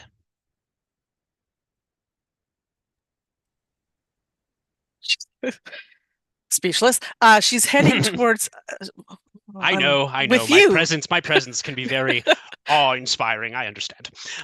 But yes, please come. And I think he'll just start to walk, maybe to like in the direction of where the militia are, since that's where it seems like literally everybody else is, apart from maybe Ito. And he'll just say, I was curious about the beautiful lady in the palanquin that you spoke to. I believe Lady Himitsu. Is that correct? Lady Himitsu Kagachi, yes. Yes. What is, if you don't mind my asking, again, you were very kind to her on the road. What is your connection to her? Are you part of the same clan or potentially the same family? I don't know. Yes, she is she is of our clan, a higher ranking noble family than my own. She is well regarded as a Shugenji in the Phoenix clan. That was my thought. Ah, excellent. You took the words right out of my mouth. So perceptive. Yes, Shugenja. Are you one as well? I take it your brother isn't, but are you versed in the mystic arts, Satomi? With that, she just kind of gives you a bow. Yeah. Ah, excellent. Do you have any inkling of how long the various rituals, very important, I understand, but how long the rituals and the process of extracting this, and he'll lower his voice, this black scroll from the vaults here in Hoshijosai, how long that will take, how much time you will have to buy for the cabal and their efforts? I can't say her name. Shuzen. Just Shuzen-san. please just call me Guan. I will No, not be she will not do offended. that. Shuzen-san. I am not privy of that information. That is not something one as lowly as myself would be Of afforded the course. knowledge of. But you are Shugenja, so I imagine you have, again, a rough estimate of I how am long this would a take mere potentially. apprentice. Very well. You've known her long enough, and probably seen her think she's not a mere apprentice, but Yeah, I think he kind of says very well, kind of like looks at her from under his eyelids and says, but you probably have a guess, right? I mean, you're a smart young lady. That's why I came to you personally. And I promise I won't share that you provided this opinion to me. I will keep this to myself. it depends on a great deal, Mhm. Shuzen-san. There's much to prepare. I think it depends on, well, the factors are many, and without knowing all of them and what is needed in this ritual, I cannot really say, but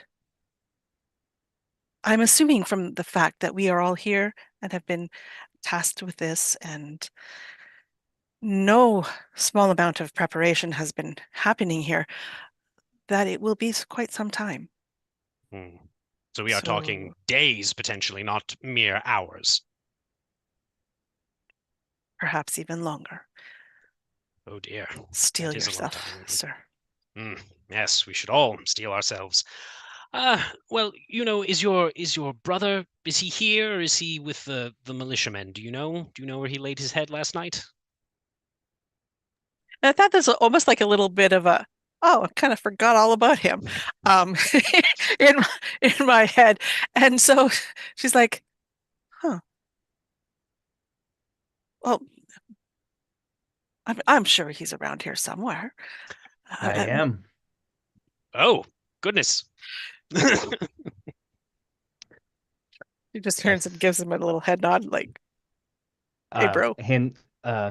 He hands her whatever, I mean, it's not coffee or whatever the morning drink is. He hands it to her and says, I take it you had a nice sleep. No activities to keep you up. It was nice to sleep in a bed, as opposed to on the road. And I think she just kind of looks at you and gives you the like it was fine. Thank you so much for this. And she'll take the cup. And with the it is fine, that she is definitely like there's the hidden meanings. Like she's saying it's fine because of our guest here Juan is standing right there, so she's not going to be as up front. But you know that there was something was upsetting a little bit for her for last night. Like it was not a good night. I felt it as well. Oh. Yes, like being watched. Not a pleasant feeling to try to sleep to. That is You as for well? certain. Oh yes, most definitely. But you know, I've been through worse, so it was easy to overcome. As I'm sure it Yeah. was for you young folks. But I was just talking to Satomi to see if we could discuss a few things. But since the three of us are here, why not go to where the militia members are? I just left there, but we could go and gather the young dragon and the young crab. Get all together so we can plan. After you. Yes, Satomi doesn't disagree with you, but you can see that she looks back at the house where Himitsu Kakachi is staying with kind of like a little reservation, like leave, Dude. not leave. But then I'll follow Oh, you. Yeah. well, if you have business to take care of, Satomi, of course. I don't want to keep you. It is probably best that I understand what the preparations are. All right. Well, I guess, Ito, if you would like, you and I could go and find the others. Maybe we could all convene here. Certainly. With I'll, that, she meant she needs to come with you. Oh, perfect. Yeah. It can be very confusing. There's all this weird tension. Anyway, all right, let's go. He'll turn and start walking towards the exit of the palace area. How old is Guan? He's probably in like his 50s, maybe. Like he's like, I'd say like late 50s. He's an old man. He's got a white beard, like Yeah, he's like old. we're not talking salt and Yeah, pepper. no, It's all salt, baby. I was gonna say because like I love that he keeps calling Ikoma and Kenji young, because Kenji's like I didn't put an age like in the description, but he's like late 30s. Still young. But I love that whole idea that it's just like, yes, you young spry whippersnapper. He's just Yep. like, my knees hurt, man. Like He acts young. Right. But I guess as you guys, Ikoma, Ito, and Satomi, or Guan, Ito, and Satomi are leaving sort of the palace grounds into, say, the militia area. That's where I would assume. So Kenji put his tent down there, and he doesn't just get up, say, at the crack of dawn. He is kind of getting up roughly right about now, and he has just a very took last night's water, splashes it on his face, gets his armor on, and he looks over his weapons, just make sure that his katana are in working order, and he just hears Guan babbling, storying, like he's just like, oh my god. And then I tweaked the Monkey King's tail, and he was most wroth, but I was able to evade him through cunning and strategy. And you could totally see Satoma's just like nodding appropriately at the right spots, going, yeah, So he gets his hair, and just puts it up and just like for the day and just leaves the tent. He still has the one katana that's wrapped in cloth, or what you assume it's just this sort of like katana shaped object is still wrapped in a cloth on his back, and he walks out of the tent and just kind of sees you all and nods, like does a bow, and greets you all in the morning. Is still rubbing his eyes, just kind of like very grumpy-ish, but he's there. He's just maybe not happy to be up and around and awake at this moment in time. Have you seen the young crab, Kenji? Also, good morning, of course. He looks back in his tent, looks back at you and goes, no. Well, let us go find him then. You're very helpful this morning, Catchy. I think you'd probably catch me mid-strive. The young crab is here. Let's go. Ah, there he is. Perfect. I was assuming we would be called to the palace to discuss plans. I don't know if you've been told anything different. As far as I know, they're already gathering there. Yeah, I think Ikoma, you have probably been told like exactly where this is supposed to take place, like where you're supposed to meet Jibuna and kind of start going over the concept of what's going to happen here. So you are absolutely able to collect the group and then head to, it's not going to be at the palace, but in the upper city. So the zone on the map that was red, there's going to be what once was a tea house that is still mostly intact. And you are going to gather there around a table that has been set up in the middle of the floor. And a map of the city has been spread out on top of this table with representations for the various different groups that you have at your disposal. Thank you, Sean Connery. As well, your disposal. Carla was the prom queen. So, you get to gather around this table. There is tea and sake that are available here. So we are going to now go into town defense mode. Autobots, roll out. Get rid of this. Okay, so we have the city of Hoshijosai. We're going to go into the analysis phase. This is going to be a mini game that we're going to play as a good portion of this this trilogy. We'll get into the real meat and potatoes of it next session, where we're going to figure out how exactly you're going to spend your time addressing whatever issues that we're going to discover right now. So what I need from each one of you, in whatever order that you feel comfortable taking us, is figure out how your character is going to identify possible locations where work can be or needs to be done, and whatever specifics that there might be to discover about them.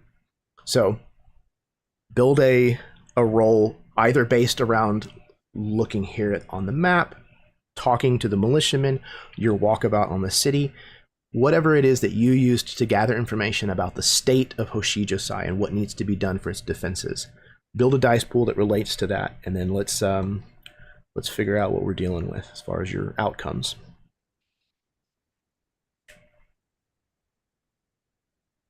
Did I lose anybody? Do we? Could you just give us like the tagline? So we're trying to figure out, either based on the map or based on kind of our abilities, kind of what we can do to further the defense of the city, basically. Right, exactly. Is that kind of it? Okay. Kind of identifying problem areas, figuring out what tactics you might want to use, where you might want to deploy people, the problems that are addressing any specific location. I have a few locations that are planned and some specifics about them that we're going to be rolling to see how much of the information that you get ahead of time. Okay, so I think I have an idea. I think what Guan is going to want to do is, because he spent most of the previous evening with the militiamen, he knows there are some Crab Clan soldiers, but I know you had mentioned before there are also like bandits and or former bandits and like kind of a very rank and file sort of individuals. I think he's going to want to use them because he knows, I think in general, if I'm reading my Rokugan primer correctly, that the Crab Clan tends to be very kind of like kind of stolid. They're not, I imagine they're probably maybe a little more like rigid and enduring. I think he's going to want to almost separate them from the less skilled warriors and have these former bandits, whatever, be more of almost like a guerrilla force, kind of like hit and then withdraw, and kind of move back, almost like a lightning raid kind of thing. I was thinking maybe a fire tactics role to kind of guide them through this. I think, again, it's more of like strike hard, strike fast, withdraw to a safe point, strike hard, strike fast in a different location, kind of supporting the Crab Clan as more than just like, here's some fodder we're going to throw into the meat grinder. So I will go ahead and that's roll perfect. That, which is 3 for fire and 2 for tactics. What is my target number that I'm trying to hit? 2. 2. Okay. So, and I can keep 3 of these dice. Correct. So I think I got 1 success, but I also got an explosive success. So hang on. So that counts as a success in and of itself. So that's Oh, wait, 2. actually, hang on. So I got 1 success with a strife that was also explosive, and then I got, wow, Okay. nothing but opportunities. Okay, so I will go ahead Okay.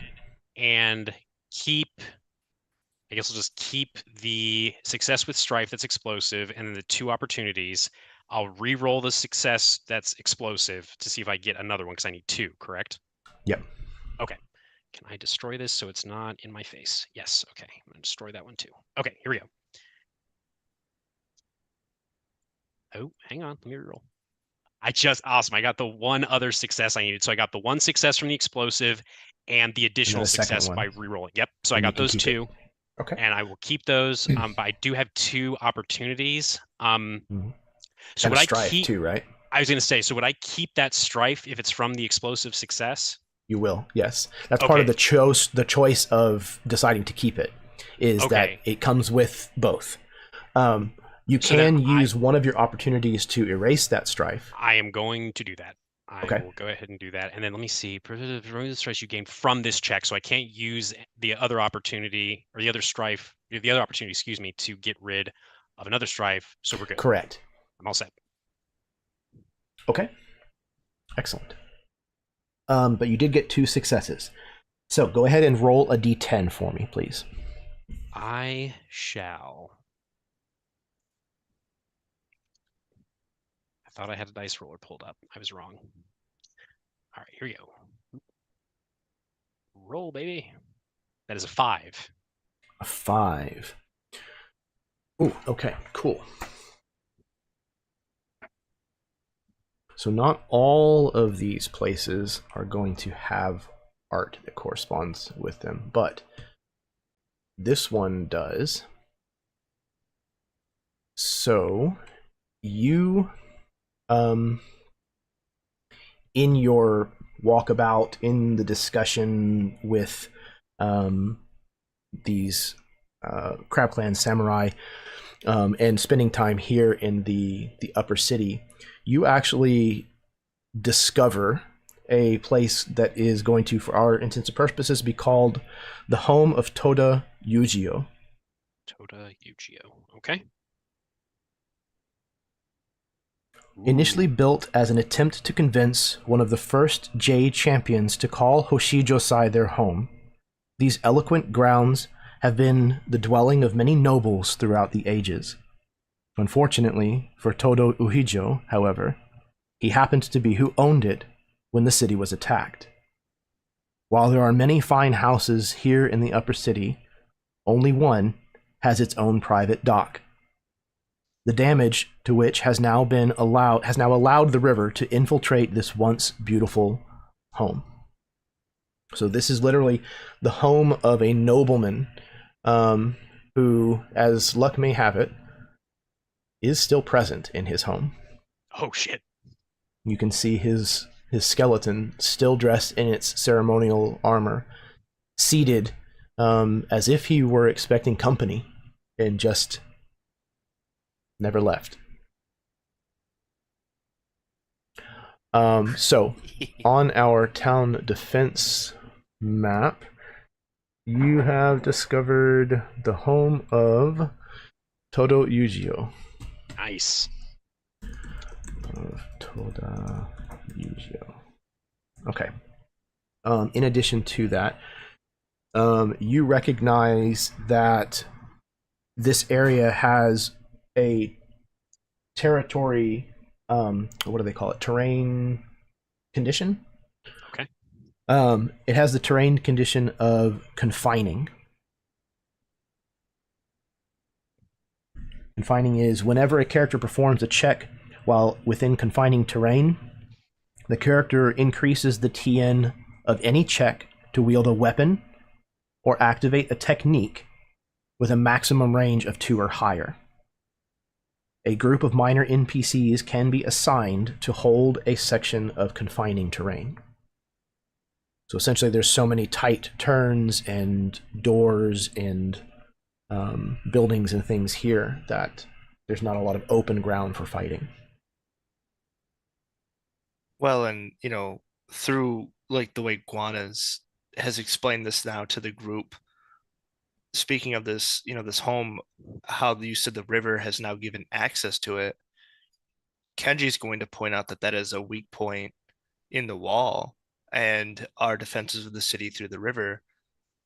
So he's going to kind of agree that that needs to be like a focused sort of defensive line, and is going to ask if we have any archers or anything to like support that as well. Just understanding that bandits and farmers with spears may not be the best frontline defense, but we still need to defend that and then hopefully draw any other main forces away from that crucial weak spot in the defense of the city. Yeah, absolutely a great idea. So again, we'll get into the mechanics of kind of assigning what we're actually going to do with each of these issues in session 2, because I don't want to spend too much time on each one of them for the time being, because I also would like to give all of you the week between to kind of decide how you might want to approach. Like your characters would probably have rapid fire, oh, this is what we need to do. But I want to give you as players time to stew on it, if you will. Gotcha. But tabling the idea of definitely putting more seasoned warriors here is a great note to make. I believe that our whole objective is to slow the advance. So I think the more pinch points, the more funneling that we can do to slow the process down throughout the city, whether it's blocking off streets, but slowing the progression toward the palace, I think, is going to be crucial, because inevitably they will break the walls, they will enter, but we need to make sure that their advance is as slow as possible and as damaging to their ranks as we can possibly do. So I think that blocking streets and creating points that ambush spots, I believe, will be crucial to slowing the progression. On that, I guess I have 2 questions. Are we looking at, I know when we look at this map, is it risen in like sort of like levels, stages? So ish. Like lower to it's high? not as extreme as it is here on the map. This is very much kind of like a stylistic representation, if you will. But the palatial grounds are definitely higher than everything else. So if you're standing uphill, you are able to kind of see a little bit out into the city. So you're able to see like the rooftops and stuff of the lower city if you're standing like in the orange or the purple areas. Because I guess to kind of, we'll get another dice roll in here if no one else wants to. Yeah, Let me please. see. I think I'll use some earth die plus my tactics die, because I don't think this is a moment. This is more, clear-headed. We need to be a little bit more resolved. Kenji's going to he's going to ask a few questions. What resources do we have at hand? And he's going to study the map and just try to, with his time in battle, being a samurai, seasoned as he is, he's going to try to maybe point out some areas that he thinks may be crucial, and sort of ask anyone else that's around here, any Crab Clan, say officials that are in this meeting with us, information about the town. Because I don't think Kenji spent the night really gathering information. He was taking in the situation as a whole. So now it's kind of business. Sure. So with this, then I'm gonna since I have 2 tactics die, but I have 3 earth rings, I'd roll 3 black dice, 2, and then we'll see what comes from it of just kind of that like canter of asking questions and studying the map, correct? Absolutely. Yeah, you said you 3 earth dice? 3 earth dice and 2 tactics dice. Yep. So then 3 black, 2 white. Okay. And then you'll get to keep 3 dice.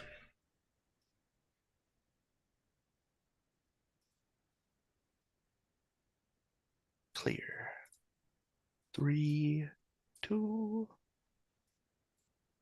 Okay. So I got success. Okay, there's 1. It's the flower. You need 2. The flower is opportunity. So success, opportunity, success, strife, opportunity.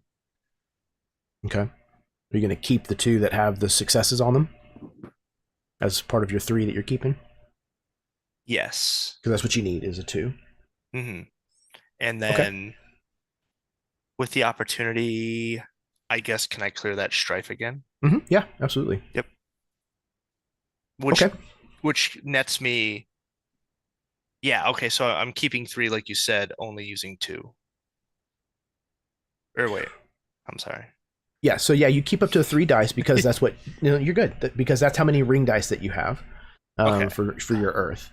And you kept 2 successes, 1 with a strife, Mm-hmm. and you use the opportunity to erase that strife. That means just 2 successes remaining, which is exactly what you needed. Okay, good. Perfect. Okay, so go ahead and roll a d10 for me.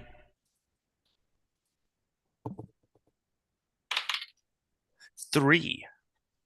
3. Okay, this is not one that has artwork to go with it. So, designed as the final line of defense before an invading force might reach Hoshijosai Palace, the Gatehouse of Stars proves a formidable barrier. The 2 sturdiest gates in the city stand in sequence with ramparts surrounding the area between. You have found the Gatehouse of Stars as a very defendable location. There is a series of 2 gates, essentially, with a courtyard in between. So you have discovered that this terrain has the quality known as elevated. While within elevated terrain, a character reduces the TN of their martial arts ranged checks, targeting characters outside of the elevated terrain by 1. So those that are in the courtyard, you get they're easier to target. At the GM's discretion, this benefit could extend to other ranged attacks, such as the invocations of Shugenja. Depending on its height and steepness, elevated terrain might require a check to reach. In this case, there are staircases that lead up to the ramparts, so that's not a problem.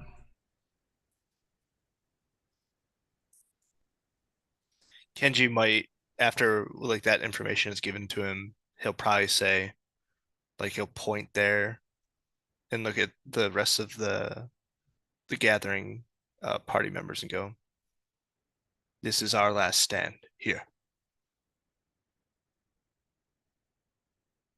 Let's just hope that we don't Go ahead. have to." And I think Jabuna says, it is the strongest place to make such a stand. It's never been breached. So if they do make it this far, then whatever of us remains, this is where we should do it. I agree. Anybody else want to make a roll? So throughout our travels, like through the city to the palatial grounds, and again this morning, Satomi has been paying attention to some of the signs of the city, like supernatural signs potentially of what's in the city. So I'm going to use theology with fire stance to theorize what kind of supernatural forces might be at play here in this area, so close to the taint. So Okay. I Perfect. using fire, so that's 3, and then my theology is actually a rank of 4, so that's 4 white dice. Oh, right? yeah. 7 dice. Sounds great in my hand. And you get to keep Okay. 3, you said? 3 of them, yeah. Okay. Okay, so that's a success. Success with opportunity, success with strife. That's explosive success. How many am I trying to get for success, or does it 2. matter? But 2. yeah, 2. But bonus successes in this game are almost always a good thing. Okay, do I want to take the extra? Yes. Okay, so I'll keep that explosive one. I'll get rid of that one. Okay, so I'm going to keep a success with opportunity, and an explosive success with strife. So I'm going to roll the Okay. explosive success, see if I get anything else. I got another opportunity. Okay. So Do you want to? Yeah. How do you want to spend your opportunity? Yeah, I'm going to use one opportunity to get rid of the strife, I think. Okay. Let me just sketch to that page because I am. There are skills some weapons. opportunities that cost 2 in order to activate. Yeah, so I just that's want something to check. keep in mind for everybody. I just don't know what they are.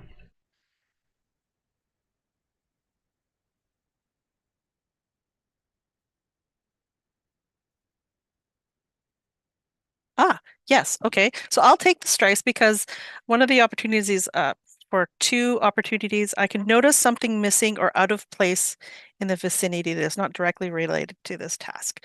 At the GM's discretion, Interesting. I can establish an absence, such as a Okay. lack of shoes, indicating the occupant's presence. So I will do that. I will take the strife to get something bonus, like to notice not only what I was looking for and telling them about, but also something extra that we should be aware of. Perfect. Okay. How many successes did you end up with total? 2. 2. Okay. No, sorry, 3. 1, 2, 3. 3. Okay. 3 successes, 2 opportunity, 1 strife. Yeah. Cool. So because you spent the 2 opportunities to notice something extra, you will keep the extra strife.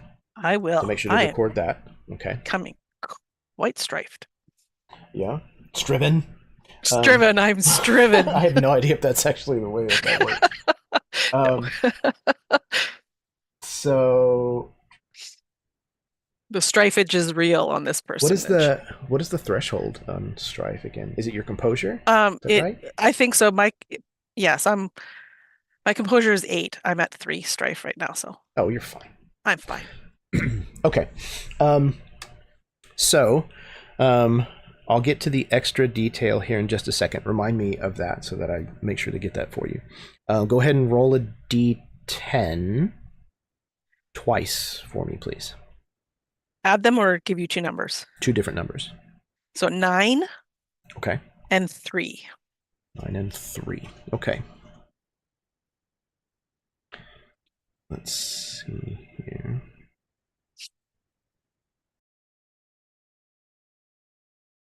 Okay.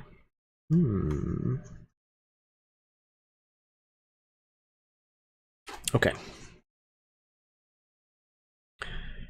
So you noticed, as you came in, that there's a place called Omofune Bridge.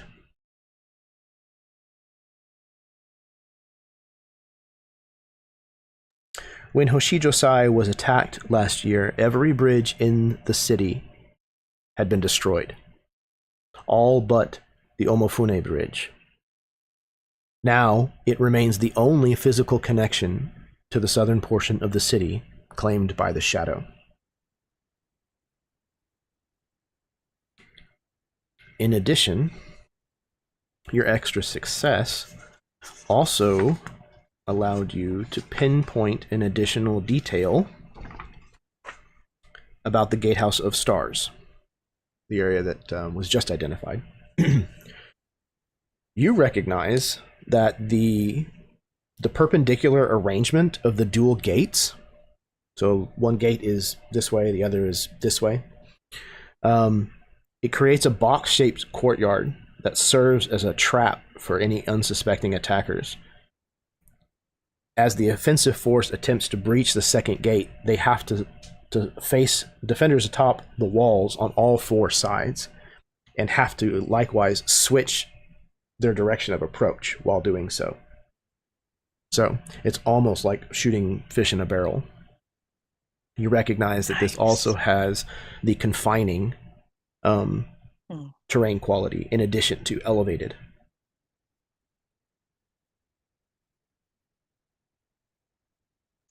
And then the extra detail. Thank you. You notice, I think that this would make good sense, that Jabuna is, he's paying attention. He's focused on what he's doing, but he has like a nervous twitch. Like there's a part of the wrapping of the handle of his katana that looks like it's starting to fray, maybe from like a abrasion or like a cut or something in the cording that's wrapped around it, and he is like pulling on that, like between his forefinger and his thumb, almost just completely absent-mindedly. It's never something that you've noticed him do before. I would like to reach out and kind of stay his hand on that. And then hopefully to kind of bring his attention to the fact that he is doing this, to have him kind of gain his composure a little bit as we carry on. And then once that's happened, I would like to like I guess pull out like maybe a leather piece of leather strap or something, and kind of almost repair the damage that has been done to this a little bit so that it doesn't fall apart any further, knowing that he's going to continue to probably pick at this spot. So I want to reinforce it, and I will do all of this without saying anything to him. But if he does look at me, I will look him in the eyes and just kind of like trying to reassure him that, we're here for him. Okay. He definitely seems to kind of be brought back further to the situation at hand by this gesture, and kind of shakes off whatever distraction was kind of taking place in the back of his mind, and just kind of gives you a nod in thanks. Okay. Anybody else?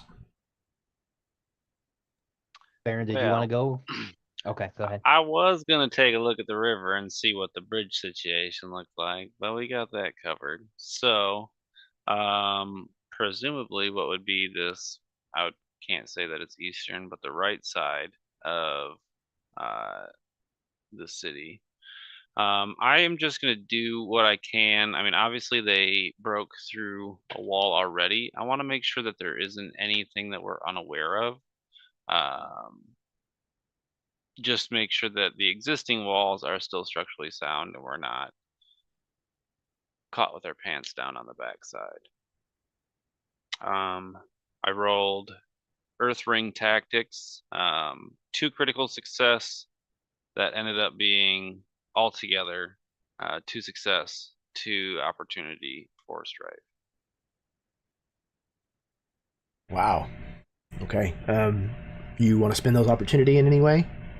I know I can spend 1 to get rid of 1 of my strife. Mm-hmm. I don't know what I can do with it outside of that.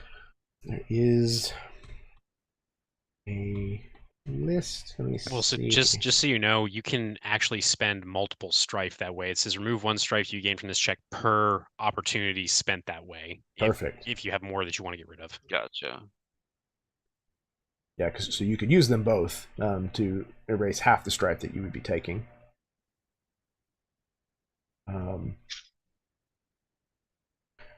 Yeah, might as well do that for both of them. Just reduce my strife down to 2. Okay. So then you would take 2 strife, which is significantly better than taking 4. I don't necessarily know what it would have costed me, but I'm probably fucking tired.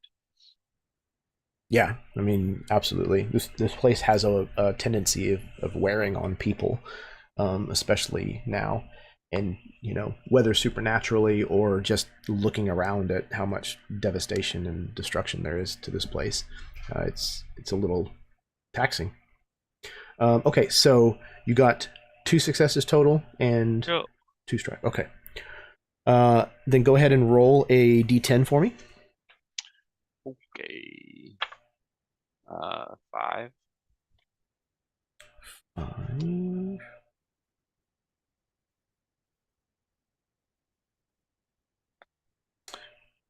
Okay. So, even though you were focusing on kind of the eastern part of the city, you actually ended up noticing some of the disclosure about the home of Toda Ujio. That, or maybe it is you saw it yourself, and them talking about it brought this back up in your mind. But as the story goes, a troll caused a portion of the roof and the exterior wall that borders the lower city to collapse with one terrible swing of its tetsubo.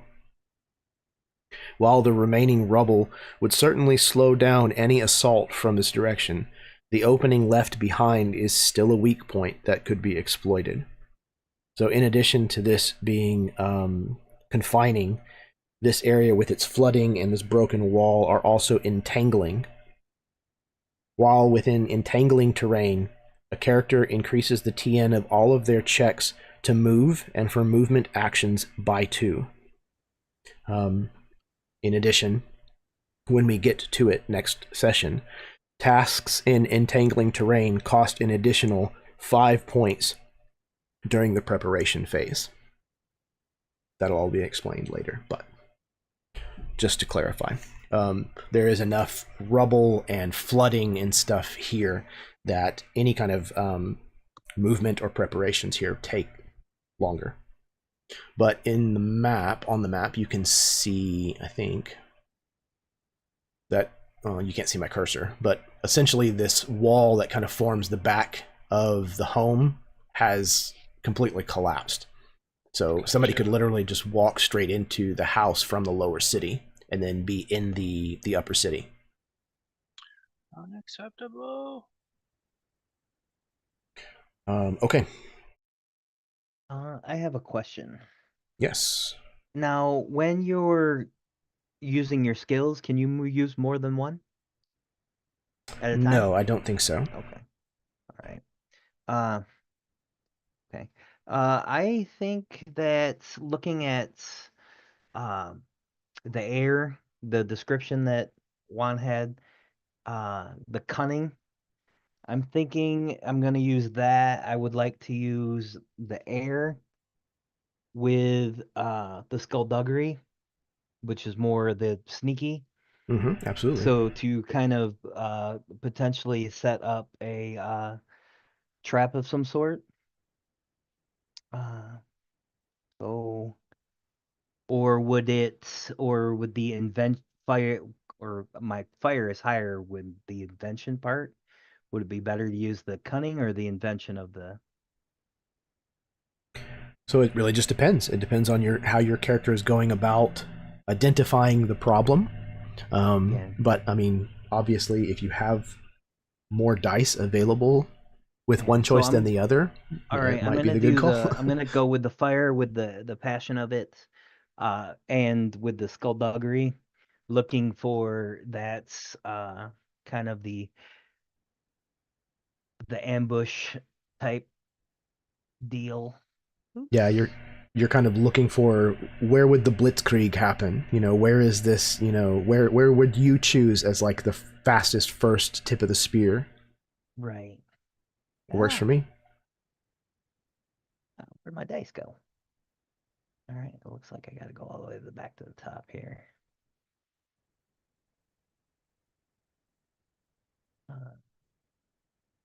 There it is, dice roller. Oops. All right, so that would be 3 for fire and then 1 for the skullduggery. Okay. So yeah, 3 black dice and 1 white die.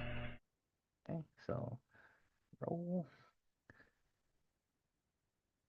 I've got what's looks like an opportunity with a strife, a success, Okay. a success with a strife, and then the skill one with a success. The skill one with the success? Oh, it has a success as well?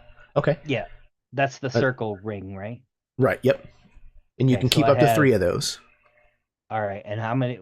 I will keep. I will keep the 3 successes. So 2 successes, and 1 with strife. Okay. Did you have any opportunities? I did, but that's got a strife too. But it's not one that you're keeping. No, I'll just keep the. Okay. So then you'll take the I'm point of still a little strife. sketchy on. Sure, yeah, whether not a to problem at all. But take what it sounds the like is the 3 opportunity. dice that you've chosen to keep, one of them has strife, which you don't have Yes. an opportunity to that you're keeping that you'll also be able to use to get rid of that. So you'll record that point of strife on your character sheet because this All right, causes where your is that character just a reported little at? bit of. I mean, There should be a circle type area near your composure. Yeah, it's page 2 at the very Okay. top of the PDF. Perfect. Thank you. okay, under composure. Okay, there it is. I got it. So you Yep. just put a 1. Yep. Okay. As long as that doesn't go over your composure, then you're able to handle your shit, so to speak. Okay. Roger that. Okay. But you did get 2 successes, so that's what we're looking for. So go ahead and roll a d10 now. 5. 5. I think we've got 5 covered. Okay, go ahead and roll again for me. Okay. 2. 2. Okay. You discover the Gate of the Sun.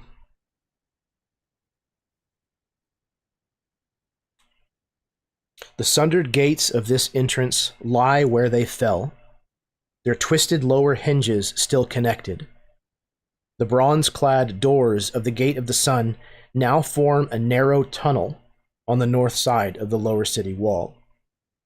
A damp chill, born of the flooded area south of the gate, gives you a sense of ill tidings, and the whispers among the Takaramono soldiers are that torches and lanterns in this area refuse to stay lit. Don't like that. So essentially, this Spooky. gatehouse is open. The doors are no longer serving their original function, but they were bent inwards and backwards on their bottom hinges. So the top hinges have been broken away, and they are now forming like a V that is going to narrow anybody coming through this opening into, like 2 or 3 abreast at most.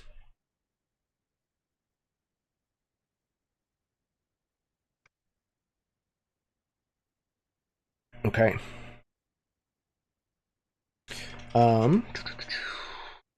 That was everybody? Cool. All right, so for the second round of this, if you will, you can either do similar to what we just did and just attempt a brand new check and a brand new roll, or if you would rather, you can try to follow up on any of the places that you've already discovered to possibly gain further information. The only caveat to that is that the home of Toda Ujio is locked. Like, you've essentially discovered all of the information that there is about that. So we just have the Gate of the Sun, the Gatehouse of Stars, Gatehouse of Stars, and then Omofune Bridge. Omofune Bridge. Or you can attempt an entirely different roll to see if you can discover another location, a new one. I think Kenji wants more information on Onefume Bridge, because if it's the only access by land per se to what is already a fallen part of the city, kind of wondering why. I mean, obviously the forces of shadow want that bridge, but maybe we should, like, to slow their advance even more, we need to maybe focus maybe sapping the bridge, getting rid of that bridge. So he wants more information on that. As far as, is it heavily guarded by the forces of shadow? Are we able to get near it? just as a tactically, if we're talking about pinch points and stuff, you don't want to give the enemy as much access to getting to you if you're trying to survive a siege and things like that. So I guess I would do the same role. Just maybe pressing more about the bridge and information amongst the generals and the other militia or military members. So Perfect. I'm gonna use Earth again. I just think this isn't really a fiery, passionate moment. It's very, we're trying to be calm and collected. So Makes 3 and perfect sense. 2 again. It's awesome. I got success, strife, success. So I got four successes. One was strife. I'm not going to keep the one with strife. I'll just keep the 3 successes. Okay. 3 of the 4. Yeah, perfect. Okay, so Omofune Bridge. Let me see. Okay. So you don't learn necessarily that it is heavily guarded by the shadow. You get the sensation that if you wanted to use it to go to the other side of the city, that nothing would stop you. But it is absolutely a point where, I mean, that water flows both ways. That they could easily come into the city from that location. It's definitely it's definitely a problem that needs to be addressed. But while the waters of the great river look calm and to the unobservant, it runs wide and deep and possesses a sweeping current. So you know that if you are able to take this bridge out, that crossing this river is no small task. You also discover that in addition to this being entangling, that this is also recessed. While a character is within recessed terrain, the TN of each martial arts ranged check targeting them is reduced by 1 to a minimum of 1. At the GM's discretion, this benefit could extend to other ranged attacks such as the invocations of the Shugenja. Depending on its depth and steepness, recessed terrain might require a check to reach. So this is kind of the antithesis to elevated. So anything that is down inside the recessed area, you have an easier chance of hitting if you are not in the recessed area. Okay. But yes, again, blowing the bridge might not be a bad idea if you can find the means to do so, which we will definitely look into more next session. You had a bonus success as well. Yeah. So roll me a d10 again.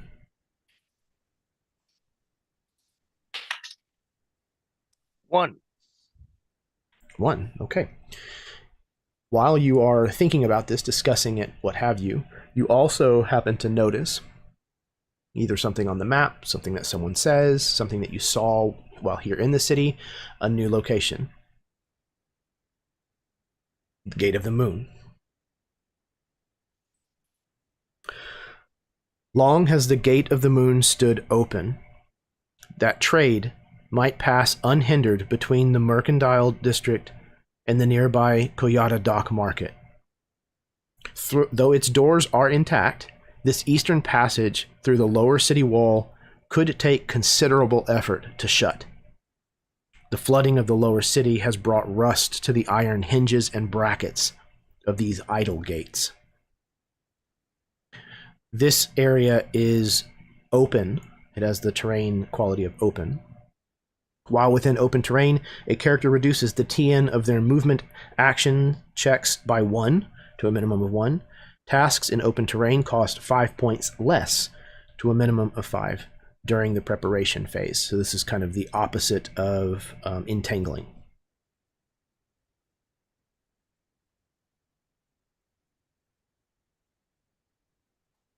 All right. Okay. That's concerning. Here's another just big open door that people can walk through. That's not good. Yeah, the mini game part that will take place next time is you will have a finite amount of time, and every task that you're going to attempt comes with a certain number of time points, if you will. So you will eventually run out of time. Yes, Karen, I will make sure to include all of this either in the Discord chat or I'll add it to the Google Doc as well. Okay, anybody else want to either learn more about one of the things that you have already discovered, other than the home of Todo Ujio or Omofune Bridge? Both of those have been tapped. Or attempt to discover a new location. I want to do something new because Okay. that's what I'm about. So I'm going to basically, it's the same thing, like just trying to take the signs of the supernatural and figure out what it really is that we're going up against. So again, I'm going to do that fire with theology. Perfect. Okay, that's a lot of not successes. Oh. I got 1 success and 3 opportunities. So if I go 1 success and 2 opportunities, is there something I could do? Just hang on 1 second. If you failed,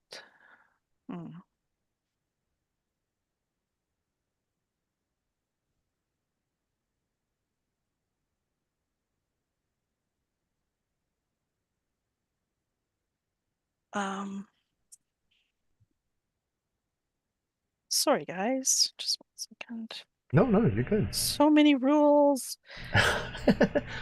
Again, we're all feeling this out together. Mm-hmm. It's a teaching moment. We're teaching everybody out there by showing them the struggle. Yeah. The struggle is real. It is so real, y'all. It's a good system, but it is hard to proc. It does not look like I can do Bless you. hit you. Hit you. Baron sneezed. I do not think there's anything I have that allows me to change a failure into a success. So we will just accept the fact that I find nothing else new, but I'm going to use those 2 opportunities. Page 26. So to provide assistance. Do you have to keep the number of ring dice that you have worth of dice? Or is it just up to? Interesting. Probably I wouldn't say have to, but because that way you can't get away from not taking strife. Right, yeah, if you just rolled a handful of strife. Assistance. I mean, honestly, these days, who hasn't? But okay, so I'm going to use my 2 opportunities to, what's it called, provide assistance to the next character that is attempting to accomplish the same thing that we are just doing right now. Oh, perfect. So the next person in line, and what that means is, if the character making a check receives assistance, the character making the check rolls 1 additional white die. Skill die, okay. Yeah. That's and cool. 1 additional. Oh, so I guess depending on what they're using as their skill. So if I am trained in whatever skill they're using, they'll get a white die. If I'm not trained, then they will get a black die. Ah, okay. That's cool. I'll go ahead and jump in. Yeah, hell yeah. That makes sense. I'm gonna and use... there's a lot more to read. And the character making the check with assistance gets to keep 1 additional die. Oh. For me. And each assisting character may choose to suffer 1 strife to negate 1 of your fire symbols on your check if so needed. So you can take the strife for him. Yeah. Interesting. Okay. Yeah. Okay, I'm gonna use fire again with tactics this time to try to locate anything new. I am not trained in tactics, so you will just get a one extra black die. Now, could I use theology instead? How would that work for me? You want to use something you're trained in for your skill. I have 2. I have 2 theology. Oh, then that would probably be the right call, because You are Then you also get a white die. Yeah. But I just Right. don't, how being more martial, how does that work for me? So I'm gonna go fire. So yeah, then- so even you know a warrior would study theology, especially in like a feudal Japan style Especially situation. since you hang out with your sister who's always talking about the supernatural. Yeah, supernatural. So you're picking and- up the signs that she's putting down. Yeah, So I got absolutely. And it's pretty I prevalent got in Rokugan. So. three successes, 2 strife, and I think that's a strife. So did Oh, you 2 roll it? opportunities. That's what it is. It's a And- success with an opportunity. So a success with a strife, a success, a blank, an opportunity, and a success with an opportunity. So And 2 that is- opportunities, 1 strife, 3 success. And that is with rolling 1 extra white die on Oh, top no, of what you'd so- normally get. Yeah. So because I'm trained in theology and that's what you're using, you Right. get to roll an extra white die on top of your normal roll. That's a success with a strife. Oh, So cool. now I'm Okay. at 4 successes, 2 opportunities, and 2 strife. And And your your ring is 3. And I keep 3, right? You keep 4 now because right. I'm assisting you. Yeah. Okay, you get to keep so up to I 4. will keep. You could keep all 4 of those successes if you wanted to. Yeah, let's Just keep some of all them 4 comes with extra baggage. all 4 successes. Okay. With with 1 opportunity and 1 strife. Okay, so you could use the opportunity to wipe that strife out. Do it. Do you what? Okay. So All right, so 4 successes. So go me. roll me a d10. You were trying to discover a 4. new area, Yes. right? Okay. Yeah. Let's 4. try to find all our weakness. All right. You find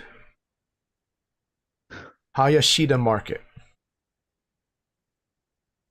The streets of Hayashida Market are wide enough that 3 carts could pass one another without risk of collision. Lined with rows and rows of multi-storied businesses and shop fronts, it is clear that this district would have once been a large draw for the city of Hoshijosai. Now, however, it is merely a startling reminder of what once was.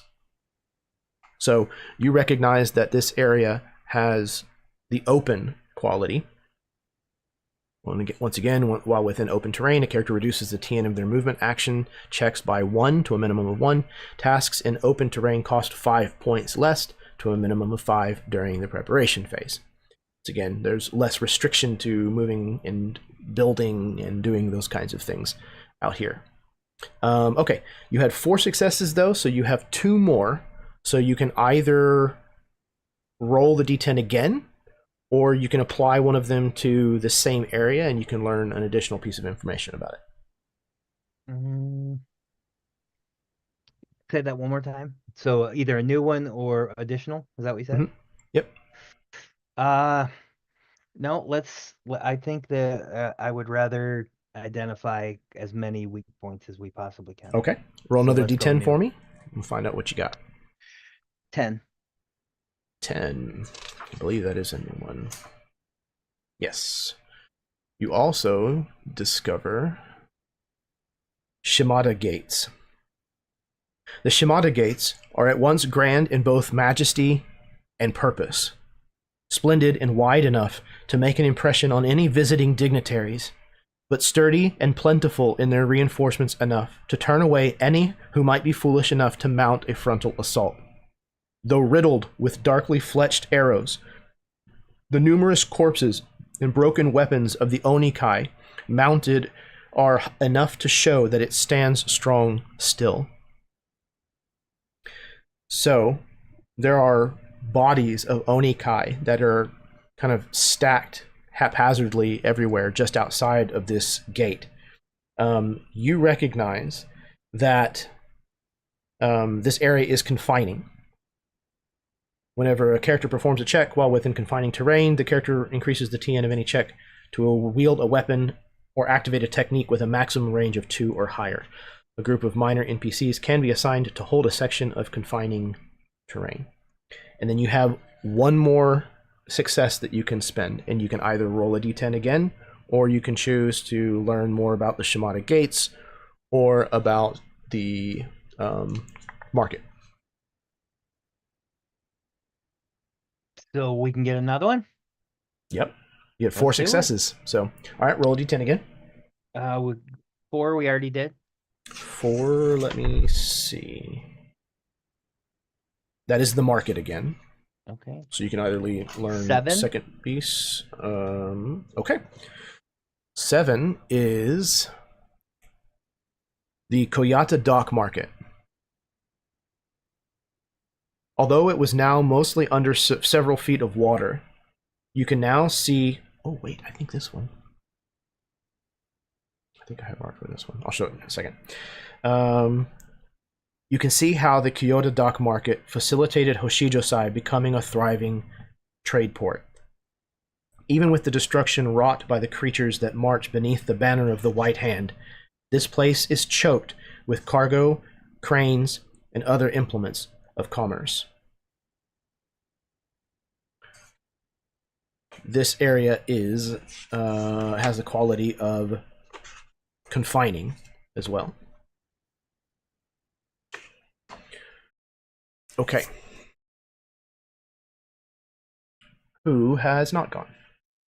I haven't, and I've already pre-rolled. cool. I'm hoping you let me Alright. do this because see. I do want to try to find something new. So this is going to sound a little weird, but what I want Quan to do is I think, after having talked to these, former bandits, more militia type folks, as opposed to the Crab Clan soldiers, I think there's just something about them. I think he's just stuck on them because I imagine a lot of them are terrified shitless, which he is as well, though he's, masking it much better.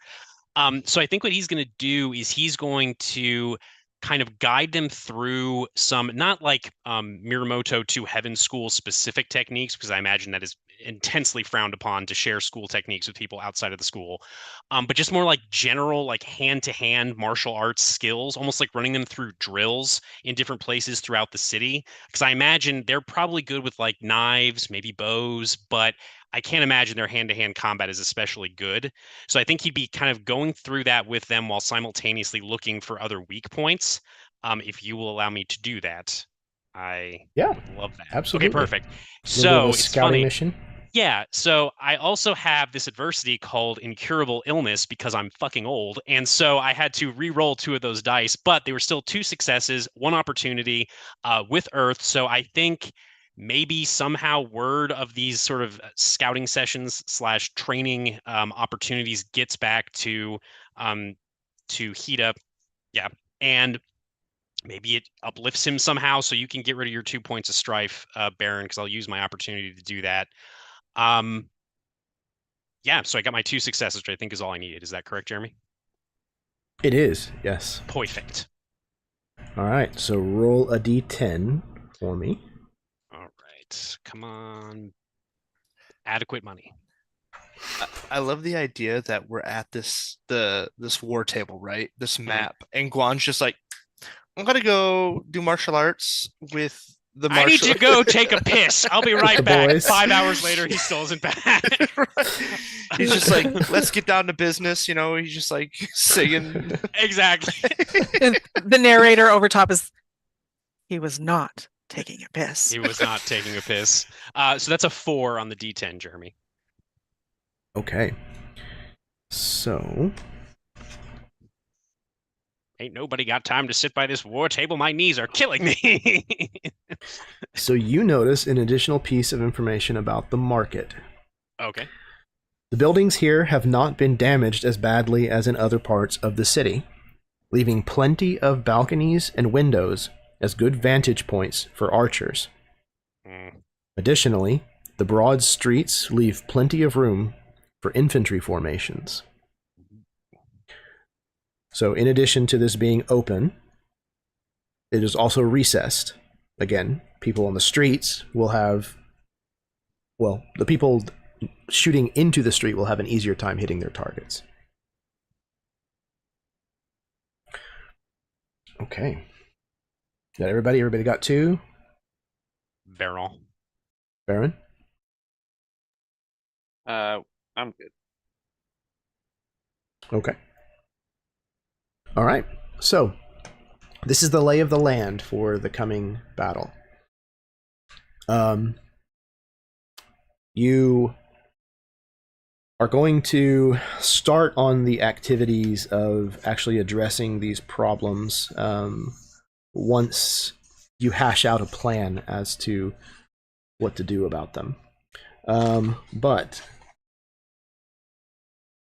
that evening, before some of the true work really begins, there's going to be a night of respite, or at least somewhat.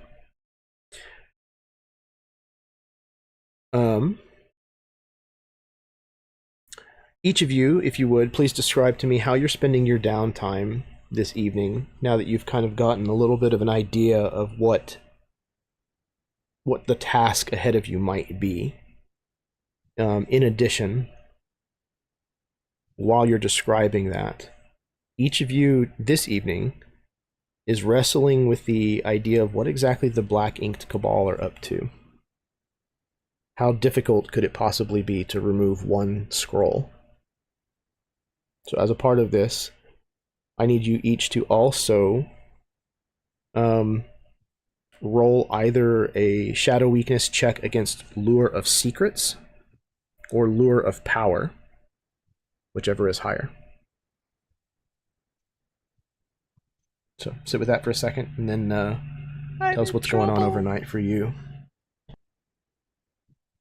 So whichever is higher of the two? Correct. Lure of Power or Lure of Secrets. What's the TN for the shadow weakness check, Jeremy? It is what you have either of those shadow weaknesses rated at, modified by the number of shadow points you have. Okay, that's right. Okay.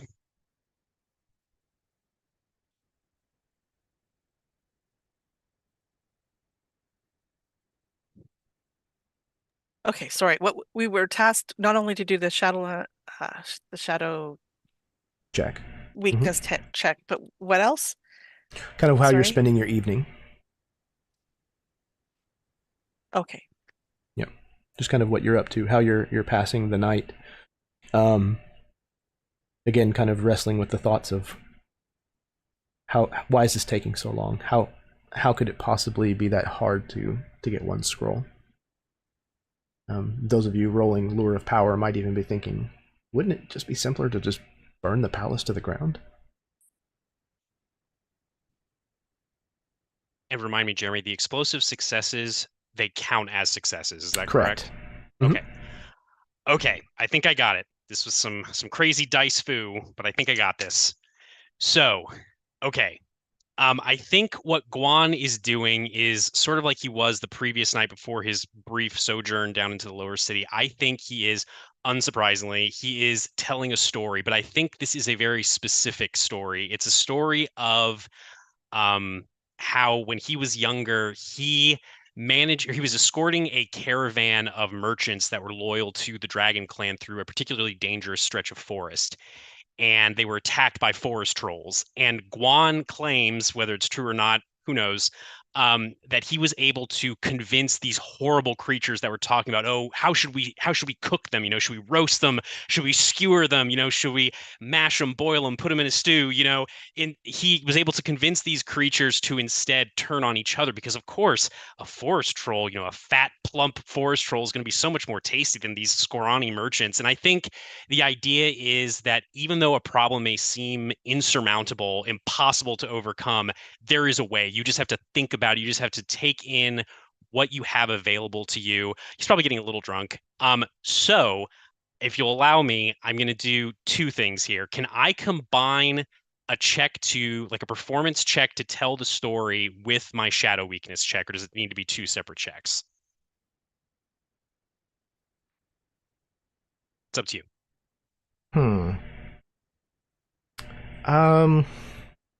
Let's treat it as two separate checks. The result of your first check might be able to apply assistance to your second one. How's that sound? So I succeeded on the performance check for the story, which also, because of my passion that allows me to get rid of 3 stress, but one of those successes does have a stress, so I'm going to keep 1 Okay. stress. Actually, no, because I get rid of well, yeah, because it'd be 2 and then 1 back. So yeah. Okay. So 1 strife left, and I'm gonna re-roll for the. So would it be the same like performance check if I'm using that skill, or would I use a different skill for the? It's up to the you. Shadow weakness. If you use the same one, then you get a white die. If you're not, then you get a black die. Okay, I will. So okay, so let me see here. Hang on 1 second. I'm just gonna destroy all of these, mercilessly destroy these. Okay, so I'm getting another white die because I'm using performance. Yep. So it's gonna go to a 2, and this will be a fire ring. Okay. Roll these. Okay, so I'm gonna destroy the blanks. I got an explosive success, a regular success, and an opportunity. But the explosive success does have strife. So let me just re-roll that, see if I can. Is that the same thing? Okay, so I got 2 explosive successes with strife, and that became 1 opportunity. I have another opportunity, and then a regular success. So 1 regular success, 2 explosive successes that became an opportunity, and then an opportunity. Does that make sense? Okay. Yeah, so 3 successes total. 2 opportunity if you want to spend it however you wish. Okay. But you can keep all of them because 2 of them were from explosive successes. Okay. So they're All additional keeps, essentially. So then I think I'm good then. Yeah, because I don't think that would impact my strife that I have from pre-existing things. So I think we're good. Okay. And what was you were doing Lure of Power or Lure of Secrets? I was doing Lure of Secrets, which is a 3 for me. Okay, so you just succeeded. Mm-hmm. Okay. So Guan's desire to know what the Cabal are doing almost gets the better of him, but he manages to not give in to such desires. The sake helps for sure. All right. Anybody else? I can go. I picked Earth, and Fitness, and I got an explosive with a strife, a success, and an opportunity. So I used the opportunity to get rid of the strife. So that's 3 successes, with my lure of power being 2. Okay. Am I So correct on again- that? Yeah. Okay. Yep. So- So you only needed 2 successes in order to pass because you have a 0 in your shadow points currently. Mhm. So it doesn't adjust your Lure of Power. But you managed to knock that out of the park. Yeah, and how, with everything going on, something that keeps Kenji focused is his training and what he does when he starts to feel like maybe thoughts that maybe he shouldn't be worrying about, things that are just like clouding his judgment. He goes out and away and he practices his ijutsu techniques with his sword, and just kind of in his head the tenets of Bushido while he's doing it, to kind of be like, no, does not matter what they're doing in the scroll or for the scroll, what they're doing up there. And he focuses his attention on honing his skills and keeping himself sharp and ready for the coming battle and anything that might arise. It's just his way of clearing his head and keeping his senses sharp. It's almost Absolutely. like that's not my problem. I got my own problems. Absolutely. Okay. Anybody else? Okay, I've got a 2-parter going here. So first we see earlier in the evening, Satomi is with Jabuna, and they're having, I don't know, like tea or whatever, like she's serving him tea. And then she kind of kneels down behind him and chants and puts her hands out. And I would like to use path of inner peace on Jabuna. It's one of my invocations. Interesting. Okay. Okay. So first of all, it's a TN2 a theology water check. All these pages. Where is it? Basically, if I succeed, he's going to get some stuff. If Okay. it's applicable. Path of inner peace is 209. Okay, there it is. Okay, so I'm going to roll.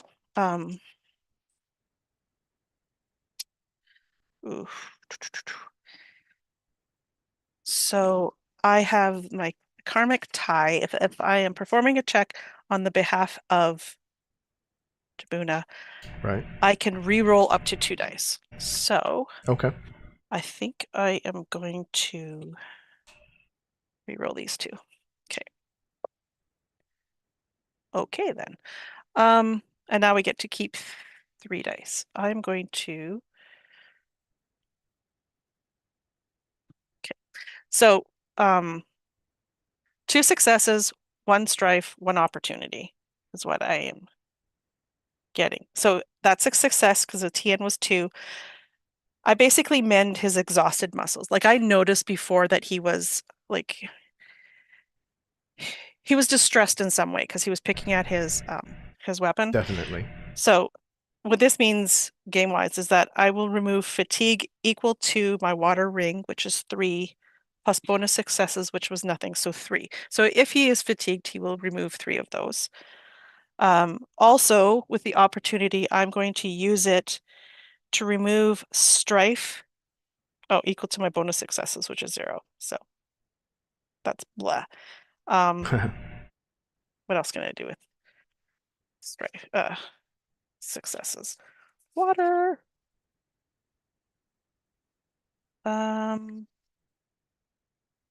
So water. Quack, quack, quack.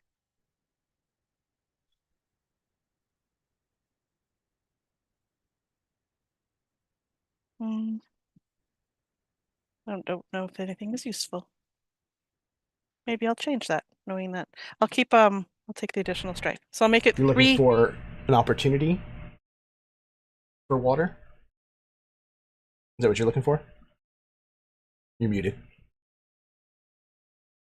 Of course I am. Yes, that's what I was trying Okay. to. It looks like one of them means that you could, if you used it, you could remove 2 strife from yourself. Yeah. I guess I'll do that. I wanted to remove it from him because I knew he was distressed, but I did not roll enough good things to do such. So I'll remove it from myself. Okay. Boy, I'm so selfish. Okay. Yeah, so that's my turn. And then after, time passes, and she's heading back to her, post with the lady Himitsu. And that's when the thoughts about this ritual that they're doing and this scroll that they're finding, and of course, the lure of secrets beckons. I want to know. And so that is a 3 plus my 2. So my TN is 5. Ooh, okay. So I doubt I will succeed because I have the same, I guess the same role. Like, I think this was going to be a theology with water this time instead of fire because I want. Of course, it closed that page. Damn it. Because instead of trying to innovate, I'm trying to I guess think of the secrets, what it could be, what it could possibly be for myself, right? Trying to understand what ritual they might be invoking. Oh, good. Okay, so I get to keep 3. Okay, so I got an exploding success. So we're going to, I got 2 exploding successes. So we're totally going to take those 2, and we'll take another one. Okay, so currently at this point, I'm sitting at 3 successes, 2 of which are exploding, and 1 strife. So I'm going to re-roll those. So there is a chance, potential, Oh, I got my turmeric sixes. Oh my gosh. I So you don't got believe 5? I did. I got my 5. So Holy 1, 2, hell. 3, 1, 2, 3, 4, 5 with 1 strife. I did not expect to Yeah, roll I that. didn't either. I That's wild. that is super, Okay. you know, luck, fortune's the brave, I guess, or something stupid. Yeah, so I get a strife. Miraculously, she tamps down the urge to like eavesdrop or sneak into Himitsu's room and find out more about this. Like, I think maybe her hand is almost on the door to try to sneak in to go in and find stuff when she realizes, oh, that is not the thing to do. And we see her. I think even like while your hand is on the door, you actually hear whispering coming from her room. And she is known to be a gossip. Like she is known to talk at length about other people's business. And so I imagine that the draw is really strong for you to just walk in and just start a conversation. Just it would be so easy to just get her talking about it, and you'd probably find out more than you should know. But like you said, you managed to stay your hand and not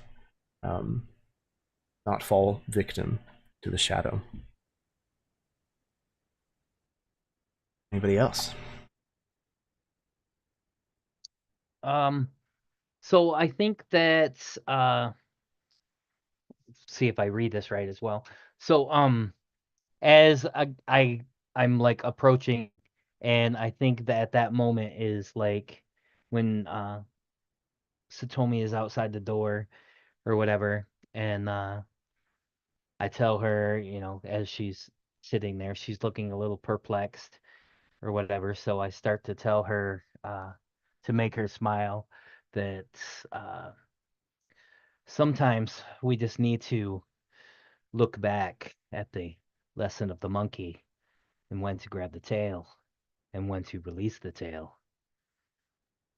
And so, you know, that's kind of that brother sister thing. I think at that right at that moment is I think I'm overhearing some of those things as well. Because mine is Lord of Power, and that's a 3. And um so I went with fire. I rolled uh and the meditation, so that was 5. I rolled 2 opportunities with strife and a success. Then a success with strife and a third success. But I was going to use my indomitable will to try to get rid of the strife. And I think I can replace that with a success with an opportunity. Is that correct? That's what you rolled on one of the rerolls? Yes. Then yes. Okay. Yep. All right. Hey, I read it right. Yay. So you ended up with 3 successes then. Yeah, and As your but I kept don't dice. know how I don't know how that opportunity would work quite. So you don't have strife to spend it on. What ring did you use? Fire? Well, I mean, I have that other strife that But not from this roll. No. Yeah. I think the way that it reads is you can negate one of the strife from the roll that you're currently making Okay. with that exchange. But you So used how the does that fire ring. opportunity work in this situation? You used fire as your ring, right? Yes. Yes, Okay. sir. So you can inflame another character in the scene with your presence to cause them 2 strifes, if you'd like. Well, You can perform the task in a flashy way, drawing attention to yourself. I don't know that necessarily applies.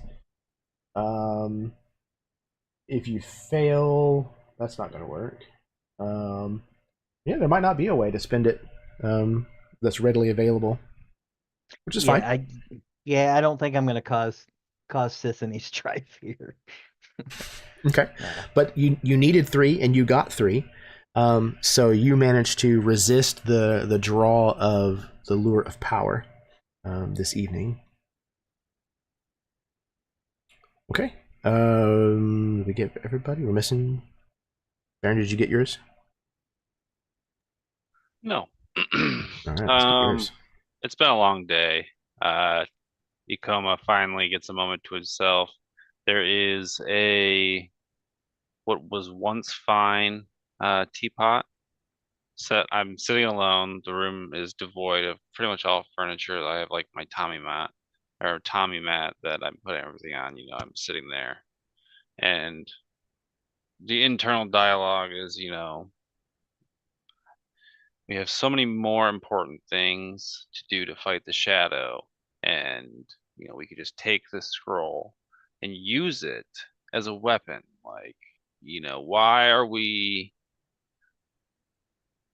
taking this tool that we could use to turn the tides and retake the city, in plenum, and not have to worry about these threats, and we're just gonna secret it away?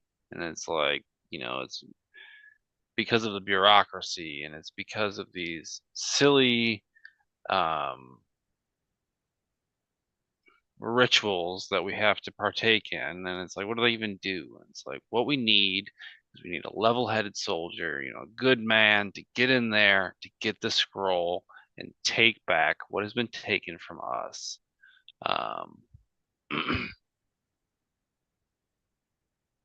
I'm drinking tea. That's my downtime thing. I enjoy tea of all kinds. But I'm also really struggling to resist the allure of power here, which is my 3. So my target was 4. Bless you. Oh, yeah. Okay. I rolled Earth with Meditate. Mm-hmm. To try and steal myself, and I only have one rank in Meditate. I rolled a success, a critical success with a strife and an opportunity, and then my skill die was a success. So I had 3 successes and 1 strife. And on my explosion, I got another critical success with a strife, and then I got nothing on the last die. So I'm altogether 4 success, 1 opportunity, Holy crap. 1 strife. I'm going to use my opportunity to get rid of one of them, and I think I just have to sit with the other. Okay. Spectacular. Holy crap. Even with some really tough checks, all of you managed to succeed. This is the most forgiving dice roller I've ever experienced. You managed to resist the shadow. That's incredible. A 4 and a 5 in this go around. Okay, fantastic. So another night passes where you are able to shake off the effects of this place and what's happened here and what may yet happen here. And as you all try your best to wrestle with your inner thoughts about what is going on and how you might proceed, we kind of zoom out away from where we see all of you bedding down for the night. And as we pull back and out away from the city under the pale, enormous moon, we see dark figures running along the rooftops. And that is where we're going to end tonight's session. So, this was incredible, y'all. I had a combat planned. We're not going to get to that tonight. We'll get to it at the top of the session next time around. I'm very excited to see what combat looks like in this system and get a little bit of a better feel for things. Thank y'all very much for being patient with me and for going along with where this is headed. Like I said, I'm really excited about this game. I'm very happy with this first session, and I cannot wait to find out the rest of the story. So I'm going to pass things back to my players so that they can give any parting words that they would like. Once again, touch on anything that they may have going on, and then we're going to call it a day here. So we're going to start in reverse order with Craig. I had a good time. Thanks for inviting me, and I appreciate it. I'm digging my character, and I like the dynamics going on. So, thanks. Absolutely, man. I'm just, like I said, super stoked to have you on the channel finally. Had the opportunity to play with you once or twice over on Jake's channel, but looking forward to seeing what you do here. All right, next up we have Karen. Hello, everyone. Oh, I'm so excited. This was a lot of fun. I was really digging how we were going about finding the information on the weak points. I really enjoyed that. That was really cool. Can't wait to do the next mini game about like what we're doing about those things. Yeah, can't wait for next session. We get to start with the combat. We get all those other things. It's going to be so much fun. We're going to fall into the shadow. Yeah. Can't wait. Next week. Yeah, I don't know. I mean, all of you have resisted it perfectly fine without any issues so far, so I can't see how it's going to be any different. Maybe. All right, next up we've got Baron. Hey everyone, I'm Baron. You can find me here if I'm online. It's really about as good as it gets. Where else would I want to be? Indeed, man. Thank you as always. It's good to have a crowd in the party. Kind of knows what's going on. I mean, at least kind of. All right. Speaking of kind of knows what's going on, next up is Jason. Yes, it's excellent to play a character that kind of sort of knows what's going on. It's, you know, it's peak role plays when you kind of know what's happening. Anyway, yes, I have been Jason playing Guan Shuzen. Again, thank you so much, Jeremy, for inviting me along on this. This system it's interesting. I definitely think that it'll flow a lot more smoothly now that we have kind of gotten to grips with it a little bit more. It's just learning like what all the different dice do and everything, but it is kind of neat. You kind of have to like bank stuff, and there's some tactics to it, so it's kind of cool. Yeah, I'm here on this channel on occasion. I don't really have any other places that I'm at. Love playing these games, and of course, thanks to all the amazing fellow players that I got to engage with. This is going to be very interesting to see how we all die horribly at the end of this. Yeah. Absolutely. And it's a really crunchy system. There's a lot going on. There's a lot to parse, especially with each kind of individual role. So it takes some getting used to. But overall, I really like a lot of what the system does and the way that it kind of goes about it. So again, this is how we learn new systems. We force our way through like a bull in a china shop. So yeah. All right. Last but certainly not least, we have Ryan. Hey, it's Ryan playing Kenji Yamaguchi, and it was very fun, very exciting. I think character creation was far more insane than actually rolling the dice, because once we started rolling the dice, I was like, oh, okay, I get it. So yeah, I'm very excited, especially once we get into combat and seeing how that is. But I'm also like, I think the more the story opens up and the more we get to see what happens, I'm excited to really get to the bottom of this. I got to figure out what's under those bandages. That didn't get brought up, but Satomi, I got to figure out what's going on. Why are your hands all silky? Bandage is, I don't know yet, but I'm gonna figure it out, Karen. Inappropriate. Courtesy, young Kenji, courtesy. Listen, I don't like affliction. I don't like the shadow taint. We'll just put that out there so I wouldn't have it. And there's numbers over people's heads. That's kind of crazy. No. If you don't want it, don't go searching for answers you don't want to hear. She's hiding that zombie bite. That's what's going on. Real easy to talk about actions when you live so far away from the shadow. Ooh. Spicy. I don't know. Ikoma, I get ya. Like, I live here, man. I see this shit every day. Hey, for the viewers out there, Kenji's not, you know. Yeah, I was born in the shadow. Oh, wait, you were what? No, that's not what I meant. Let's turn on subtitles. Hold on. Yeah. Someone get that guy. Someone go track him down. Get him. But Nope, yeah. straight to jail. Straight to jail. But yes, I had fun. I can't wait to play again. We're gonna have a good old time. There's a mystery afoot. I'm excited. I say there's a mystery.